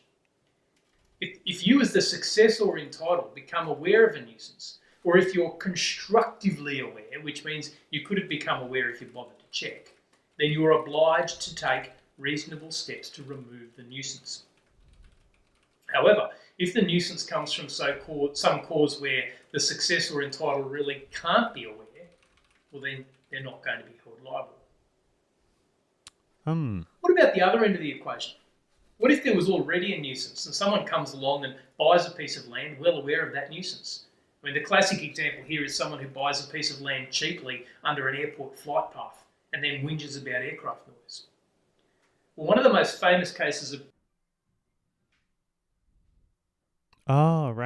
British law was a case called Miller and Jackson, and it starts with Lord Denning saying, "In summertime, village cricket is the delight of everyone. Nearly every village has its own cricket field where the young men play and the old men watch." Well, Lord Denning refused to award a remedy to a lady who had bought a home adjoining the village cricket field and who lived in terror of cricket balls. However, the general rule is that it is no defence to say that someone has come knowingly to the nuisance.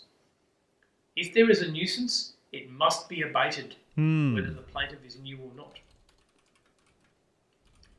There are, however, some successful defences which can be raised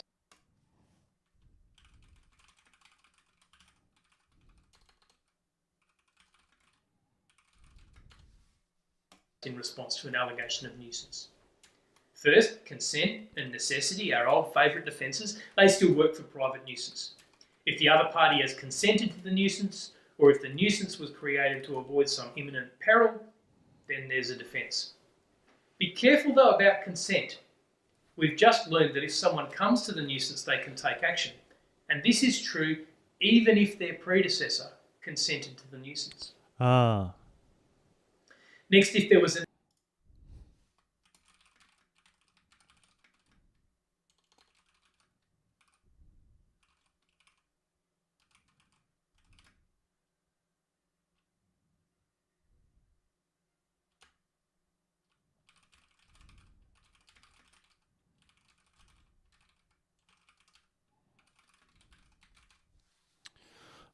interesting. act of God that led to the creation of the nuisance, something that was catastrophic and couldn't have been predicted, then that will be a defence.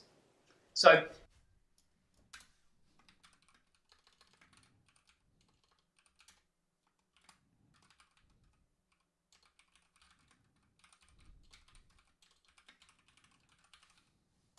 you might have to maintain sufficient drains to deal with normal rainfall without diverting the water into your neighbour's place. But if there's an extraordinary deluge, well, you won't be liable. Third, if the nuisance was created by some third party and the defendant didn't know and they couldn't have reasonably been expected to know of the nuisance, then they won't be liable. As soon as they do know, however, they have only a reasonable amount of time in which to take steps to abate the nuisance. Finally, if the defendant has some specific right or prescription or requirement under law to do the thing that is said to constitute the nuisance, well then that of course will be a full defence, provided the thing done actually does fall strictly within that authorising law. In the same way, there are now often specific laws regulating behaviour which might previously have been a nuisance. Aircraft noise, which I mentioned a few moments ago, is one of those. Okay, we've now really dealt with all of the torts that I've been planning to look at in this 2 hours. Interesting. Okay, torts. Okay, so this will be another section. We'll make this another one. Ability liable. Can a person be liable in tort for conduct which is not their own? Animals, children, vicarious liability. Our overview. doing pretty well for time too. However, before we move to the end of the program, there are a few other tricky bits and pieces I want to go through. Things that can affect all of the torts we've discussed above. So, vicarious liability and multiple tortfeasors. But before we even get to those, I want to take a couple of moments to talk about animals and children, because these often seem to come up in exams and the like. See, everything that we've talked about so far has really looked at the actions of a person, and sometimes the way those actions have affected things or land. Vicarious. In the case of animals and children, though, we have a situation where there may be Experienced or felt by empathy with or imaginary participation in the life of another person. What? How? We'll see what the example is. a tort involving something with a mind of its own, but for which an adult might be responsible. Let's start with animals. First up, there's a type of tort known as scienter liability. Scienter is a Latin word meaning to know. Scienter liability makes the keeper of an animal liable for any harm the animal might cause if one of two circumstances is true. First, if the animal is a wild animal. So if you keep a wild animal and it harms someone, well, then you'll be liable. Second, if the animal is a domesticated animal, but it has vicious characteristics towards humans, and you as the keeper know of those characteristics, well, then you will be liable if it harms someone. See where the scienter bit comes in? Now, scienter liability still exists in Queensland, but it's been done away with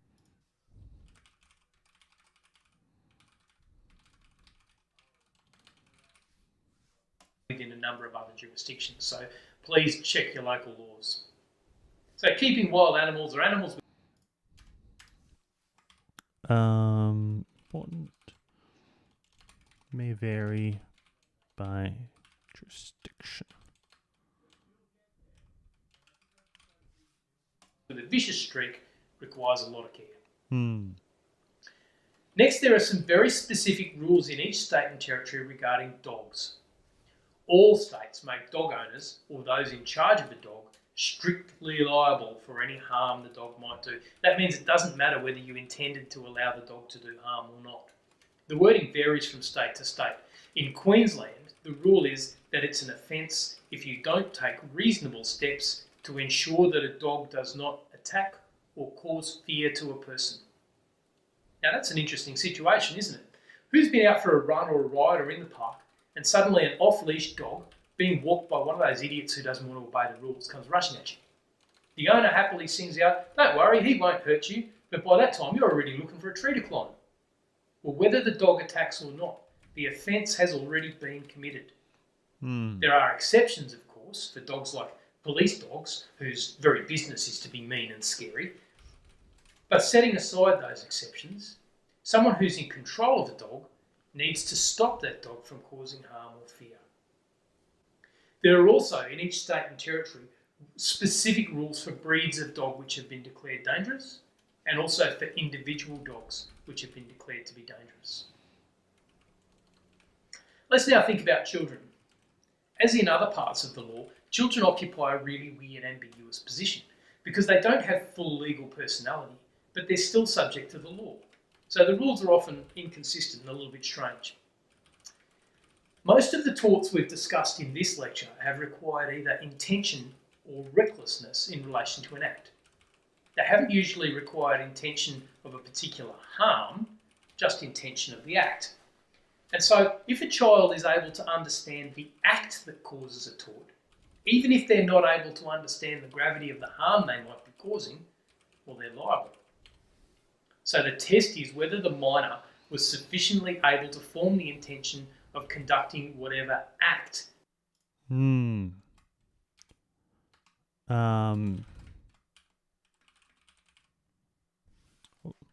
Causing, well, they're liable. So the test is whether the minor was sufficiently able to form the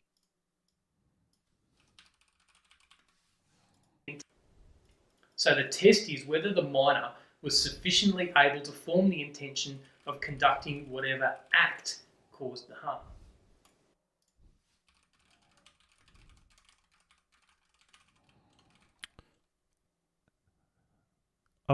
conducting the act, but what if they didn't know what the resulting harm is? This is a dumb rule, because surely the nature of the tort relates ultimately to the harm. Yeah. If a child does something and it never occurs, Because, suppose a child burns down a house, right?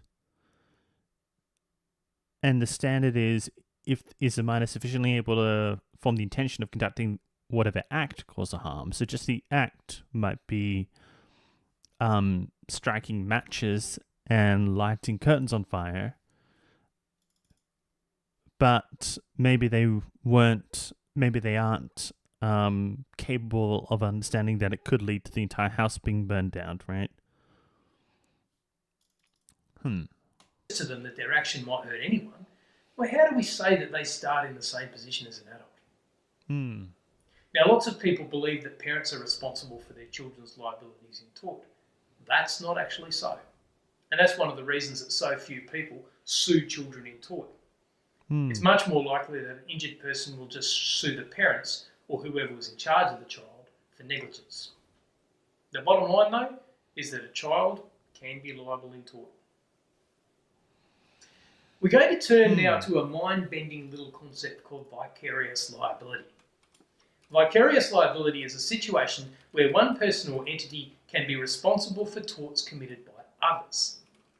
In practice, this overwhelmingly occurs when an employer is held to be vicariously liable for the actions of an employee. And it makes sense for this to be the case. I mean, imagine, for instance, a crane operator on a big building site.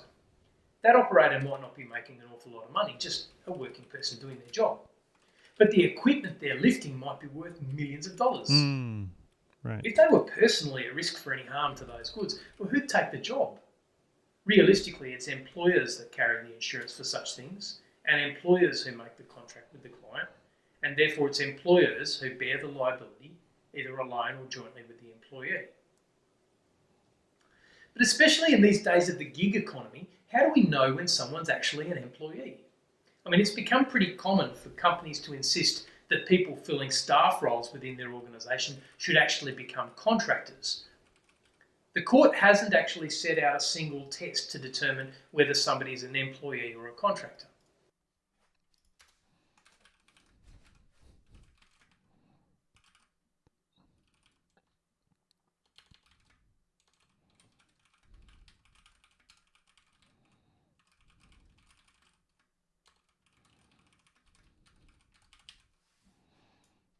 However, the court will look at factors such as the extent to which the employee's activities are controlled by the employer, the extent to which the employee's activities are integrated into the business system of the employer, and the extent to which the employee would be considered by others as representing the employer.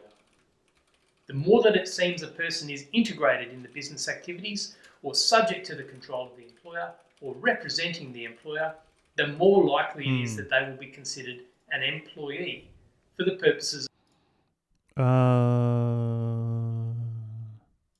Okay.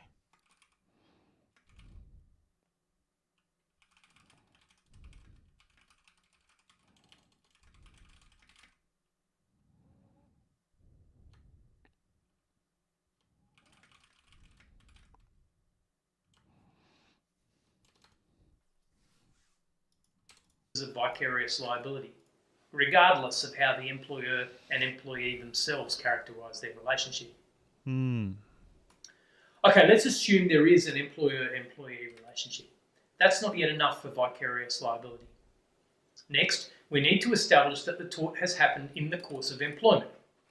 So whatever action constituted the tort, that had to happen in the course of employment. This can be a tricky concept because not everything you do at work is regarded as being done in the course of employment. You might do something at work which is completely unrelated to your employment. So a bar worker who threw a glass into a customer's face, ultimately causing him to lose an eye, was considered not to be acting in the course of her employment. At the same time, though, just because an employee is not following all the rules doesn't mean they're acting outside the course of their employment. So, for instance, a person who fails to follow a safety procedure resulting in harm to another person is still acting within the course of their employment. Failing. Whoops. Oh no. I hit a button. Oh no, where was I?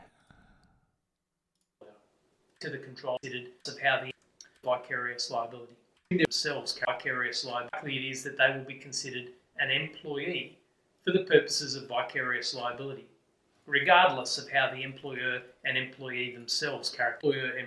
We need to establish that the tort has happened in the course of employment. So whatever action constituted the tort, that had to happen in the course of employment. This can be a tricky concept because not everything you do at work is regarded as being done in the course of employment. You might do something at work which is completely unrelated to your employment. So a bar worker who threw a glass into a customer's face, ultimately causing him to lose an eye, was considered not to be acting in the course of her employment. At the same time though, just because an employee is not following all the rules doesn't mean they're acting outside the course of their employment. So for instance, a person who fails to follow a safety procedure resulting in harm to another person is still acting within. But wouldn't you say that following the safety procedures set up by the employer is the course of employment, and by not following it, you're out of the course of employment because you're not following what the employer wanted you to do? That seems odd. In harm to another person is still acting within the course of their employment. Just because an employee acting in the course of that is being done in the course of employment. A tricky concept because not everything you do at work is regarded as being done in the course of employment. You might do something at work which is completely unrelated to your employment. So a bar worker who threw a glass into a customer's face, ultimately causing him to lose an eye, was considered not to be acting in the course of her employment. At the same time though, just because an employee is not following all the rules doesn't mean they're acting outside the course of their employment.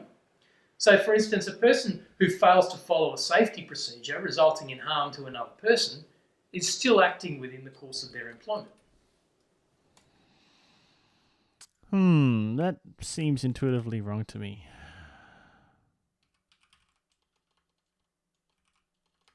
Actively. What?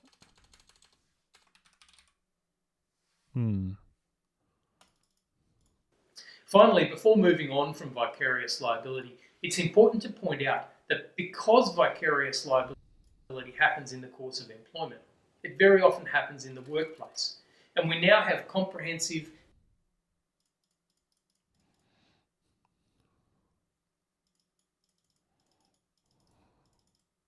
I'm trying to think why it's set up like this. There must be a practical reason.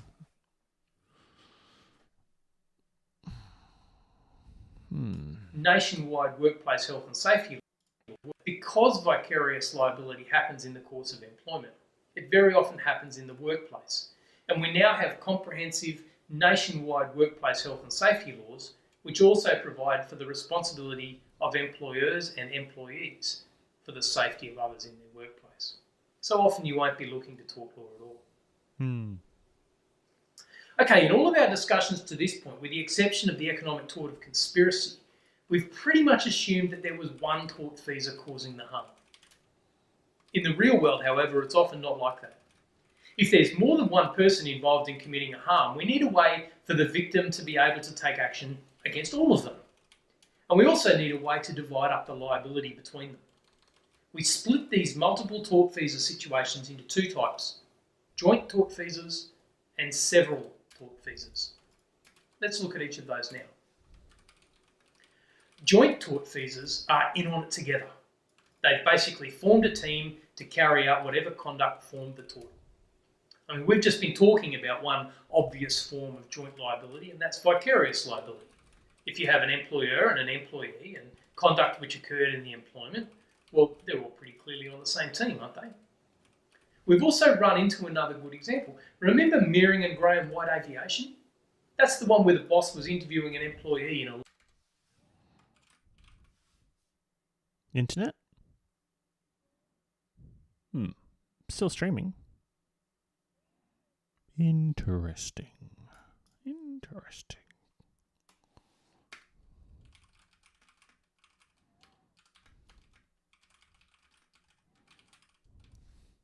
Uh, 133.11.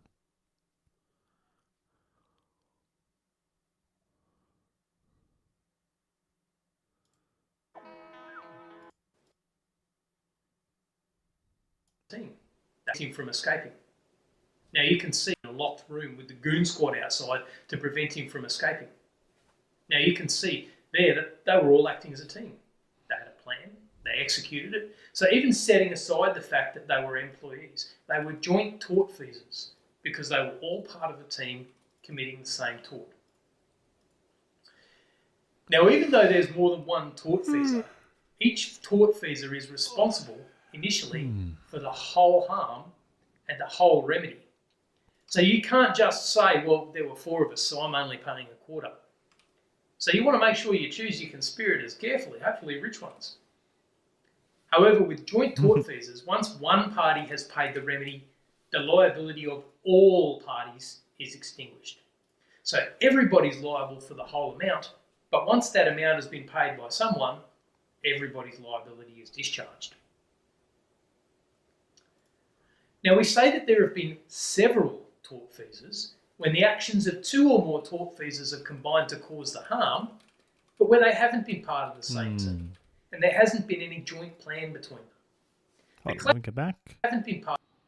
2 or more tortfeasors have combined to cause harm, but no common design. Court can apportion responsibility. Each tortfeasor liable only for their own portion. Part of the same team, and there hasn't been any joint plan between them. The classic case called the Kursk is a great example. 5 ships, including the Itria, the Clan Chisholm, and the Kursk, were all sailing in a convoy, and they were line abreast, so side by side. The Itria in the middle was the guide vessel. Clan Chisholm was next to her, and the Kursk was on the other side of Clan Chisholm. Now the Kursk negligently came off course, and it was threatening to collide with Clan Chisholm. Clan Chisholm started taking evasive manoeuvres, but didn't do what she should have done, which was to reverse her engines and get out of the way. As a result, the Kursk ran into the Clan Chisholm and pushed the Clan Chisholm into Itria. Clan Chisholm? You can see that both Kursk and Clan Chisholm were at fault for the harm to Itria. Kursk should have stayed on course. Clan Chisholm should have reversed her engines. But there's no sense in which they were part of some collective plan to run into Itria. They made separate mistakes which contributed to the single tort. That makes them several tortfeasors. Now, where there are several tortfeasors, the tortfeasors are not each responsible for the whole of the harm. The court can apportion responsibility between them. Each of them will then be responsible for a proportion of the remedy equal to their proportion of the liability. One last thing about multiple tortfeasors.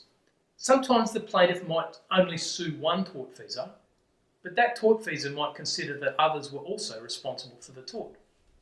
Or alternatively, there might be a judgment against joint tortfeasors, but then they sit around looking at one another waiting to see who's going to pay. In either of these cases, a person who is liable for a judgment or settlement in tort can sue for a contribution by any other party. Oh, okay. So,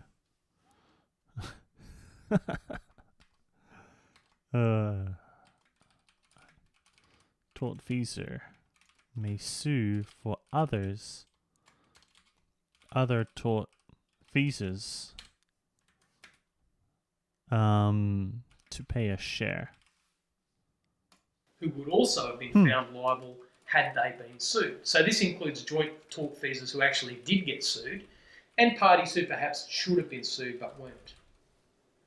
The court will then apportion the remedy between the contributors based on the court's view about the level of responsibility which each party should accept, based on their conduct in committing the tort.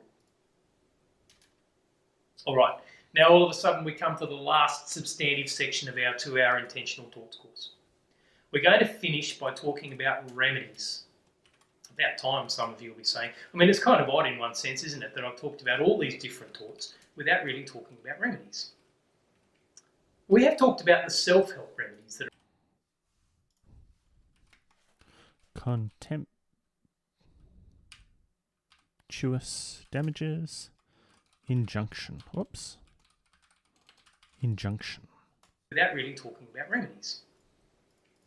We have talked about the self-help remedies that are available. So in a debt and use situation, you're allowed to trespass on premises and use reasonable force to get your stuff back. And in a trespass to land situation, you're allowed to use reasonable force to enter your own land and to eject people of things which are on your land and which you don't want there anymore. Beyond those, though, there are really only 2 remedies which we see in tort law. The first and overwhelmingly dominant remedy is the payment of damages. In other words, the payment of money. Payment of damages in torts is based on compensating a person for the harm they've received in relation to their goods, their land, their body, their reputation, and so on. But there are a few things to note. First up, for some of the torts, particularly the 3 types of trespass, you don't actually need to show that you've suffered any particular damage. Interesting. So if somebody trespasses on your land, for instance, you can take action in tort even if they don't harm the land at all. Because just by being there, they've harmed your exclusive possession of the land. So that damage to your right of exclusive possession is enough. The second thing to note is that damages in tort are guided by a principle called restitutio in integrum, which means restoring to the uninjured state. In other words, the aim of the damages is to restore the person to the state they were in at the time. So this sounds very similar to a rescission of a contract.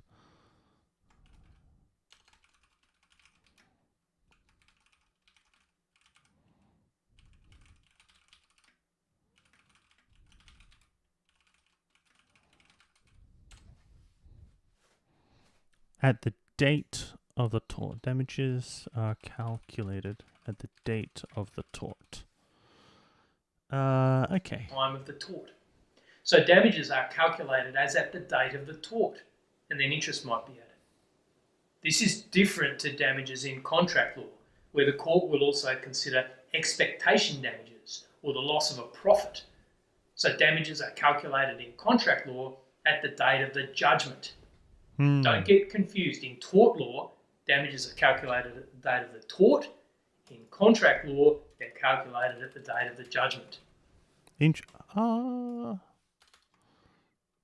Note.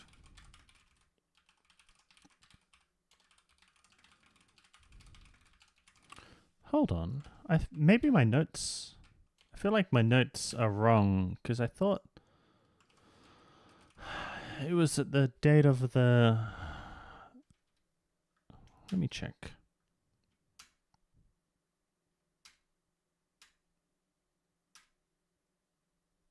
I thought it was at the date of the breach.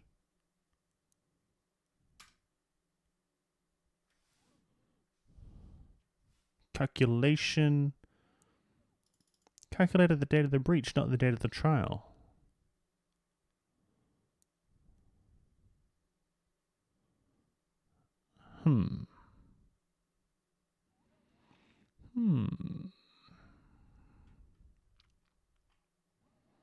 Let me just double check. This is near the end. I'll just double check that note.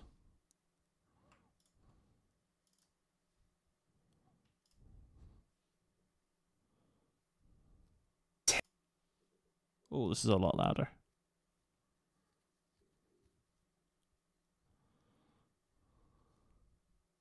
This issue is called of loss.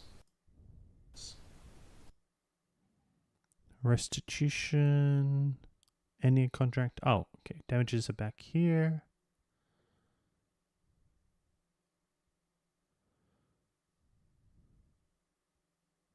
Yeah, calculated Many date of contracts breach. actually set out what the damages are going to be in the event of a breach.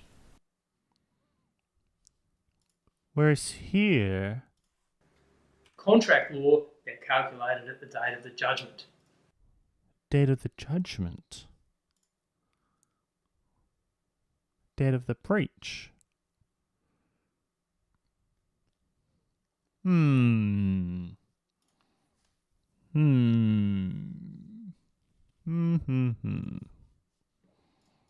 What am I confused by?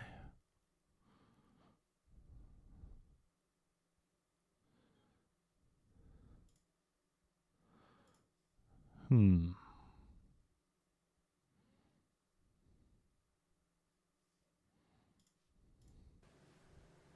In contract law, they're calculated at the date of the judgment.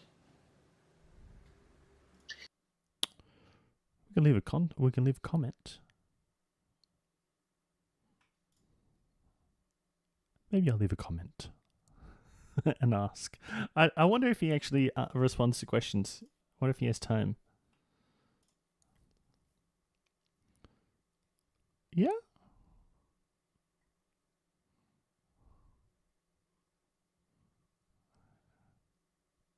Yeah.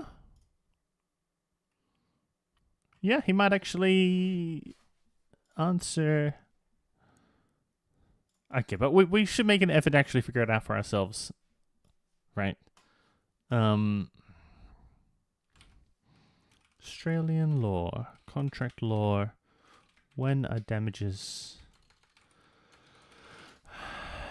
calculated? Damages. Oh.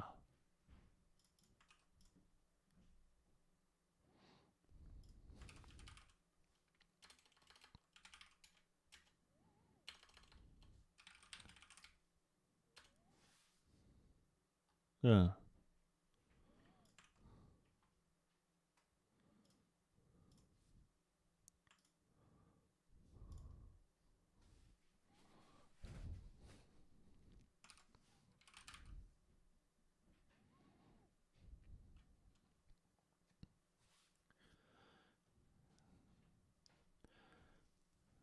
The rule that damages should be assessed at the date of the breach has so many exceptions that it's doubtful whether or not it should be called a rule at all. Ah, okay.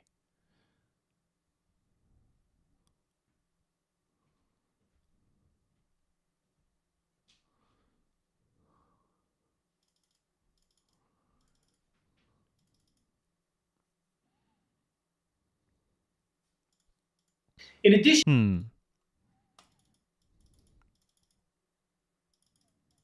Okay, so I feel like maybe I'm not sure. I guess it doesn't matter too much. We'll learn. I mean, we'll know. We'll have it cleared up once we actually read. Like, if I don't know if I'm going to read any cases on this. If we actually read a case where this is argued about, it'll be all cleared up, right? But I'll put a little note in here.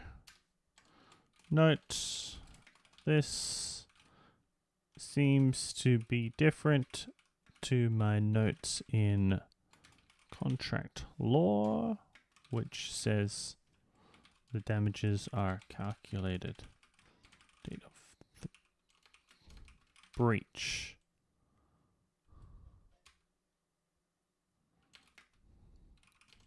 Need to read actual case.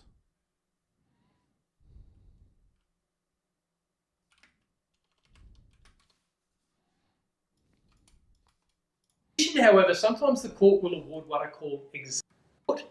In contract law, they're calculated at the date of the judgment. In addition, however, sometimes the court will award what are called exemplary damages. The name gives you a pretty good hint about what these are. The aim of exemplary damages is to make an example of the tortfeasor so that they don't do it again, and so that others might realise that the potential costs of being a tortfeasor are so high that they shouldn't commit torts. Obviously, though, exemplary damages are more likely to be given for the torts that really do involve morally questionable conduct, things like false imprisonment, deceit, conspiracy, intimidation, defamation. And exemplary damages are really only likely to be given where there was some sense of malice in the conduct of the tortfeasor. Finally, the court can award what are called nominal damages. These take two forms. The first awards what is essentially a moral victory to the plaintiff, acknowledging that they've shown themselves to be the victim of a tort, but noting that there was no real damage to them. Oops. Indicating a moral victory where no harm was suffered. Be the victim of a tort, but noting that there was no real damage to them. The second type of nominal damages does just the opposite, and we call this contemptuous damages. It awards a moral victory to the defendant. It says of the plaintiff that the plaintiff has technically shown that they were the victim of a tort, but that in all the circumstances they really have nothing to complain about, and the court will show its contempt for the claim by awarding a tiny amount of damages.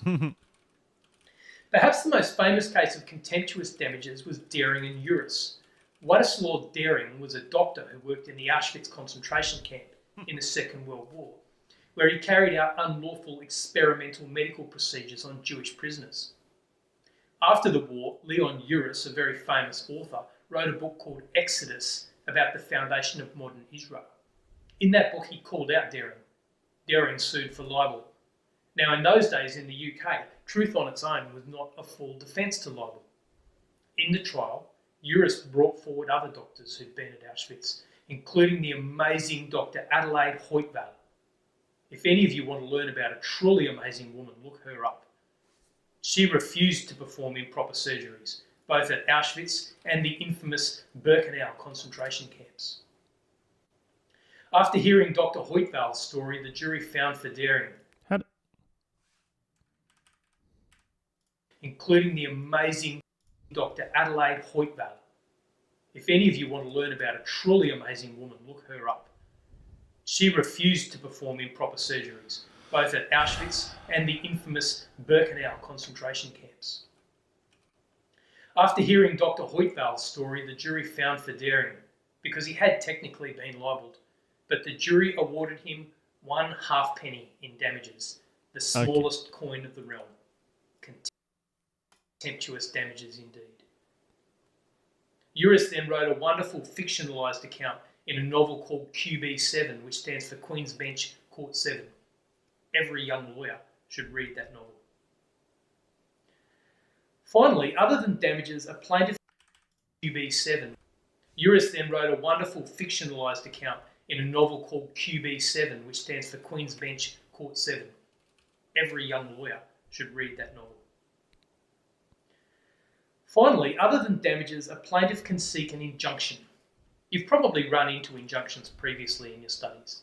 They require someone to do something, or they require someone to refrain from doing something. Injunctions, and in particular what are called interlocutory injunctions, which can happen at an early stage in the trial, well, these can be particularly useful in defamation cases because they can stop the reputational harm from spreading. They're also useful in cases where there's an ongoing trespass, which the injunction can stop. However, injunctions are only used in situations where the court is convinced that whatever harm is being are only used in situations where the court is convinced. This is an important one. Done by the alleged tort cannot be undone. However, injunctions are only used in situations where the court is convinced that whatever harm is being done by the alleged tort cannot be undone by an award of damages. Well, here we are. We've looked at torts protecting us from interference with our person, our goods, our...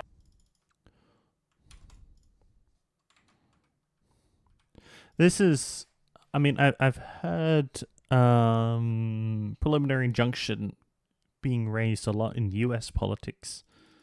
And, yeah, this is an important one to remember. Cannot be undone by an award of damages. That's the key. So, because usually I had it referred to it, well, explained as like there needs to be such an overwhelming amount of evidence. Well, like, I mean, the court has to be convinced, right? So it's like really, really obvious. Well, there's a lot of evidence already, already clear, pointing to that the harm is being done and can't be undone our by land, our water reputation. damages. We've looked at torts affecting our economic circumstances, torts affecting those we rely on and those who rely on us. We've looked at torts affecting our enjoyment of our land and torts affecting. I think it was. I think it might have been something to do with putting people on planes in the US and sending them to prisons in other countries, and there was like a preliminary injunction to stop the planes, something like that, because like no amount of financial. Well, yeah, I'd have to read it, but I think one of the arguments was, well, a preliminary injunction is necessary here to stop the plane because once they're out of the country, they're outside of the jurisdiction, and no amount of water damages is going to remedy the fact that, well, the person's gone, right? Unless you somehow, negotiate with the country to send them back or something like that. Affecting the public's enjoyment of common space. We've looked at what happens when torts are committed by more than one person, when they're committed by someone else under our responsibility. We've looked at the remedies, mostly damages with the occasional injunction, and we're done. Is this which one's the tort stuff? Tort law? Yeah, this one. Tort. I should clean up these links. Tort.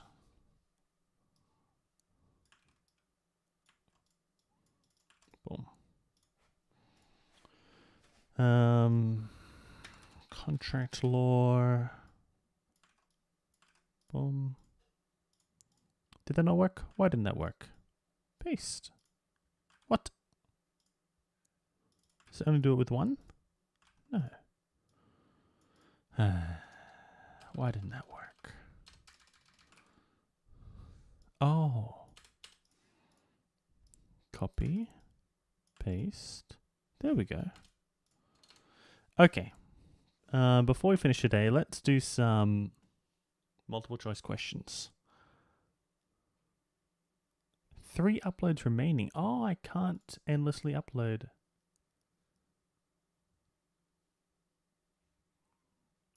I might need to find another way of testing my knowledge. I can only do limited uploads, or maybe I don't really want to have to pay for an account. This was a little bit confusing. Instead of doing the tricky questions like we did for contract law, we're just going to do some multiple choice questions just to refresh, just to test my knowledge a little bit. And and of course, crucially, I'm not going to rely on ChatGPT to tell me whether or not my answer is correct. I'm either going to know the answer is correct or check my notes, and probably more of the latter. Create 10 MCQs, don't provide answer.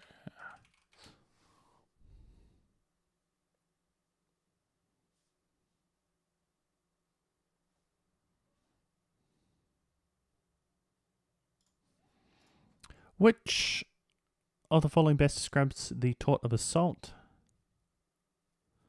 Doesn't have to cause injury.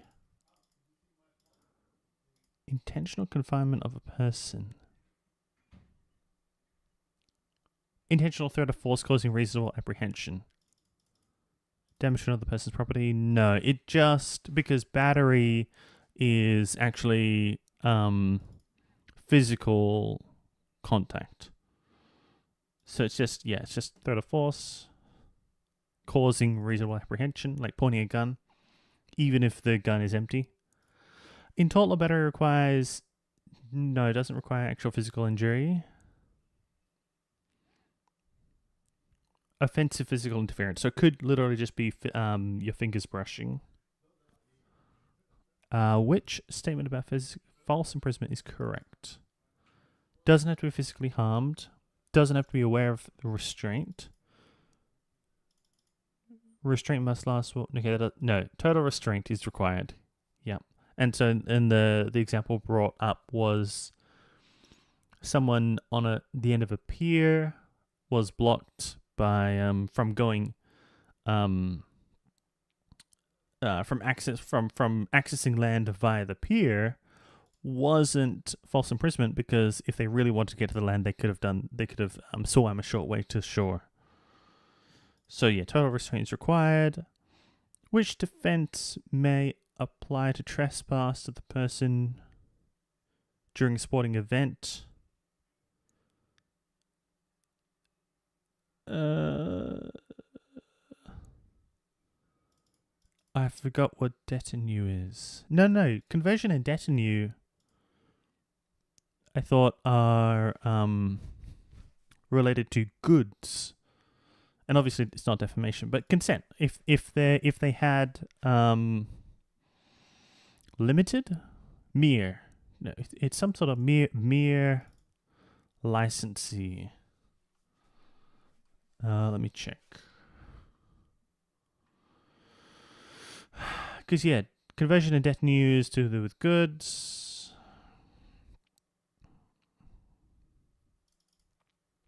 Mere licensee. Because they have a ticket, I assume, to the concert. Sporting event. In tort law related to goods, conversion occurs when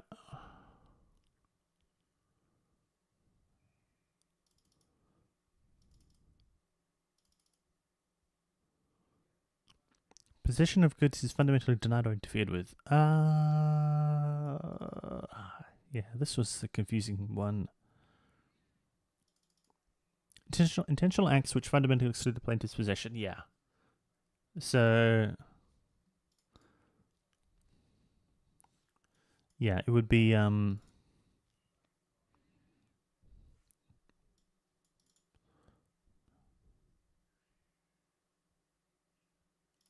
possession of goods is fundamentally denied or interfered with.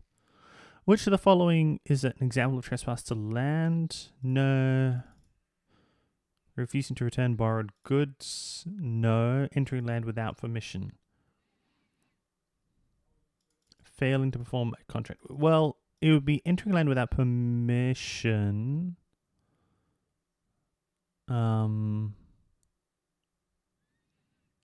Yeah. That's the closest one. For defamation to occur, the defamatory material must be communicated to at least one third party.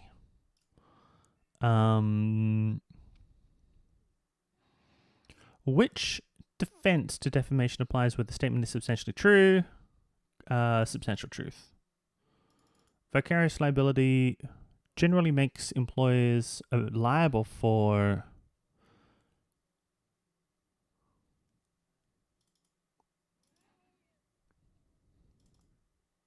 torts committed by employees in the course of employment.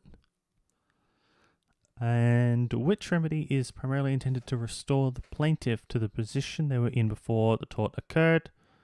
No, injunction is to prevent harms that cannot be remedied financially.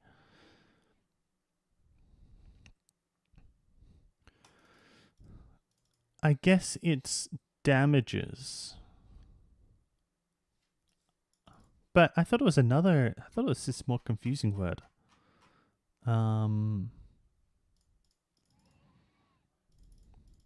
Restitutio in integrum. The purpose of damages is to restore the plaintiff to their position prior to the breach. Okay. Damages. And that's why you have injunctions to prevent harm that can't be restored via financial compensation.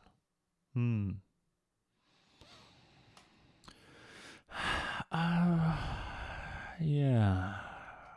It was a good overview. I I probably should read, like, probably should go back through all these videos and actually read a few of the cases. All the cases cited. But there's so many things that I'll learn and only so much discipline. But that was great. We got through that. Next time, I want to do these short videos. Oh, we were going to do negligence. Yeah, no. We should do negligence before these shorter ones. Because we should do the rest of the series.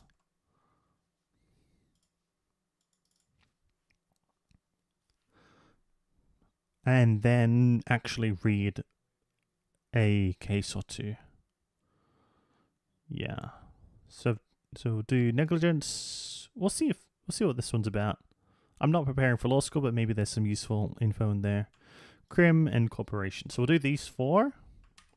And then I want to pick oh.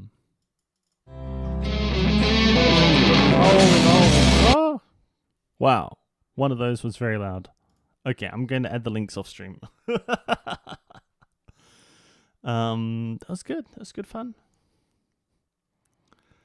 I gotta get back into econ though at some point. Microeconomics.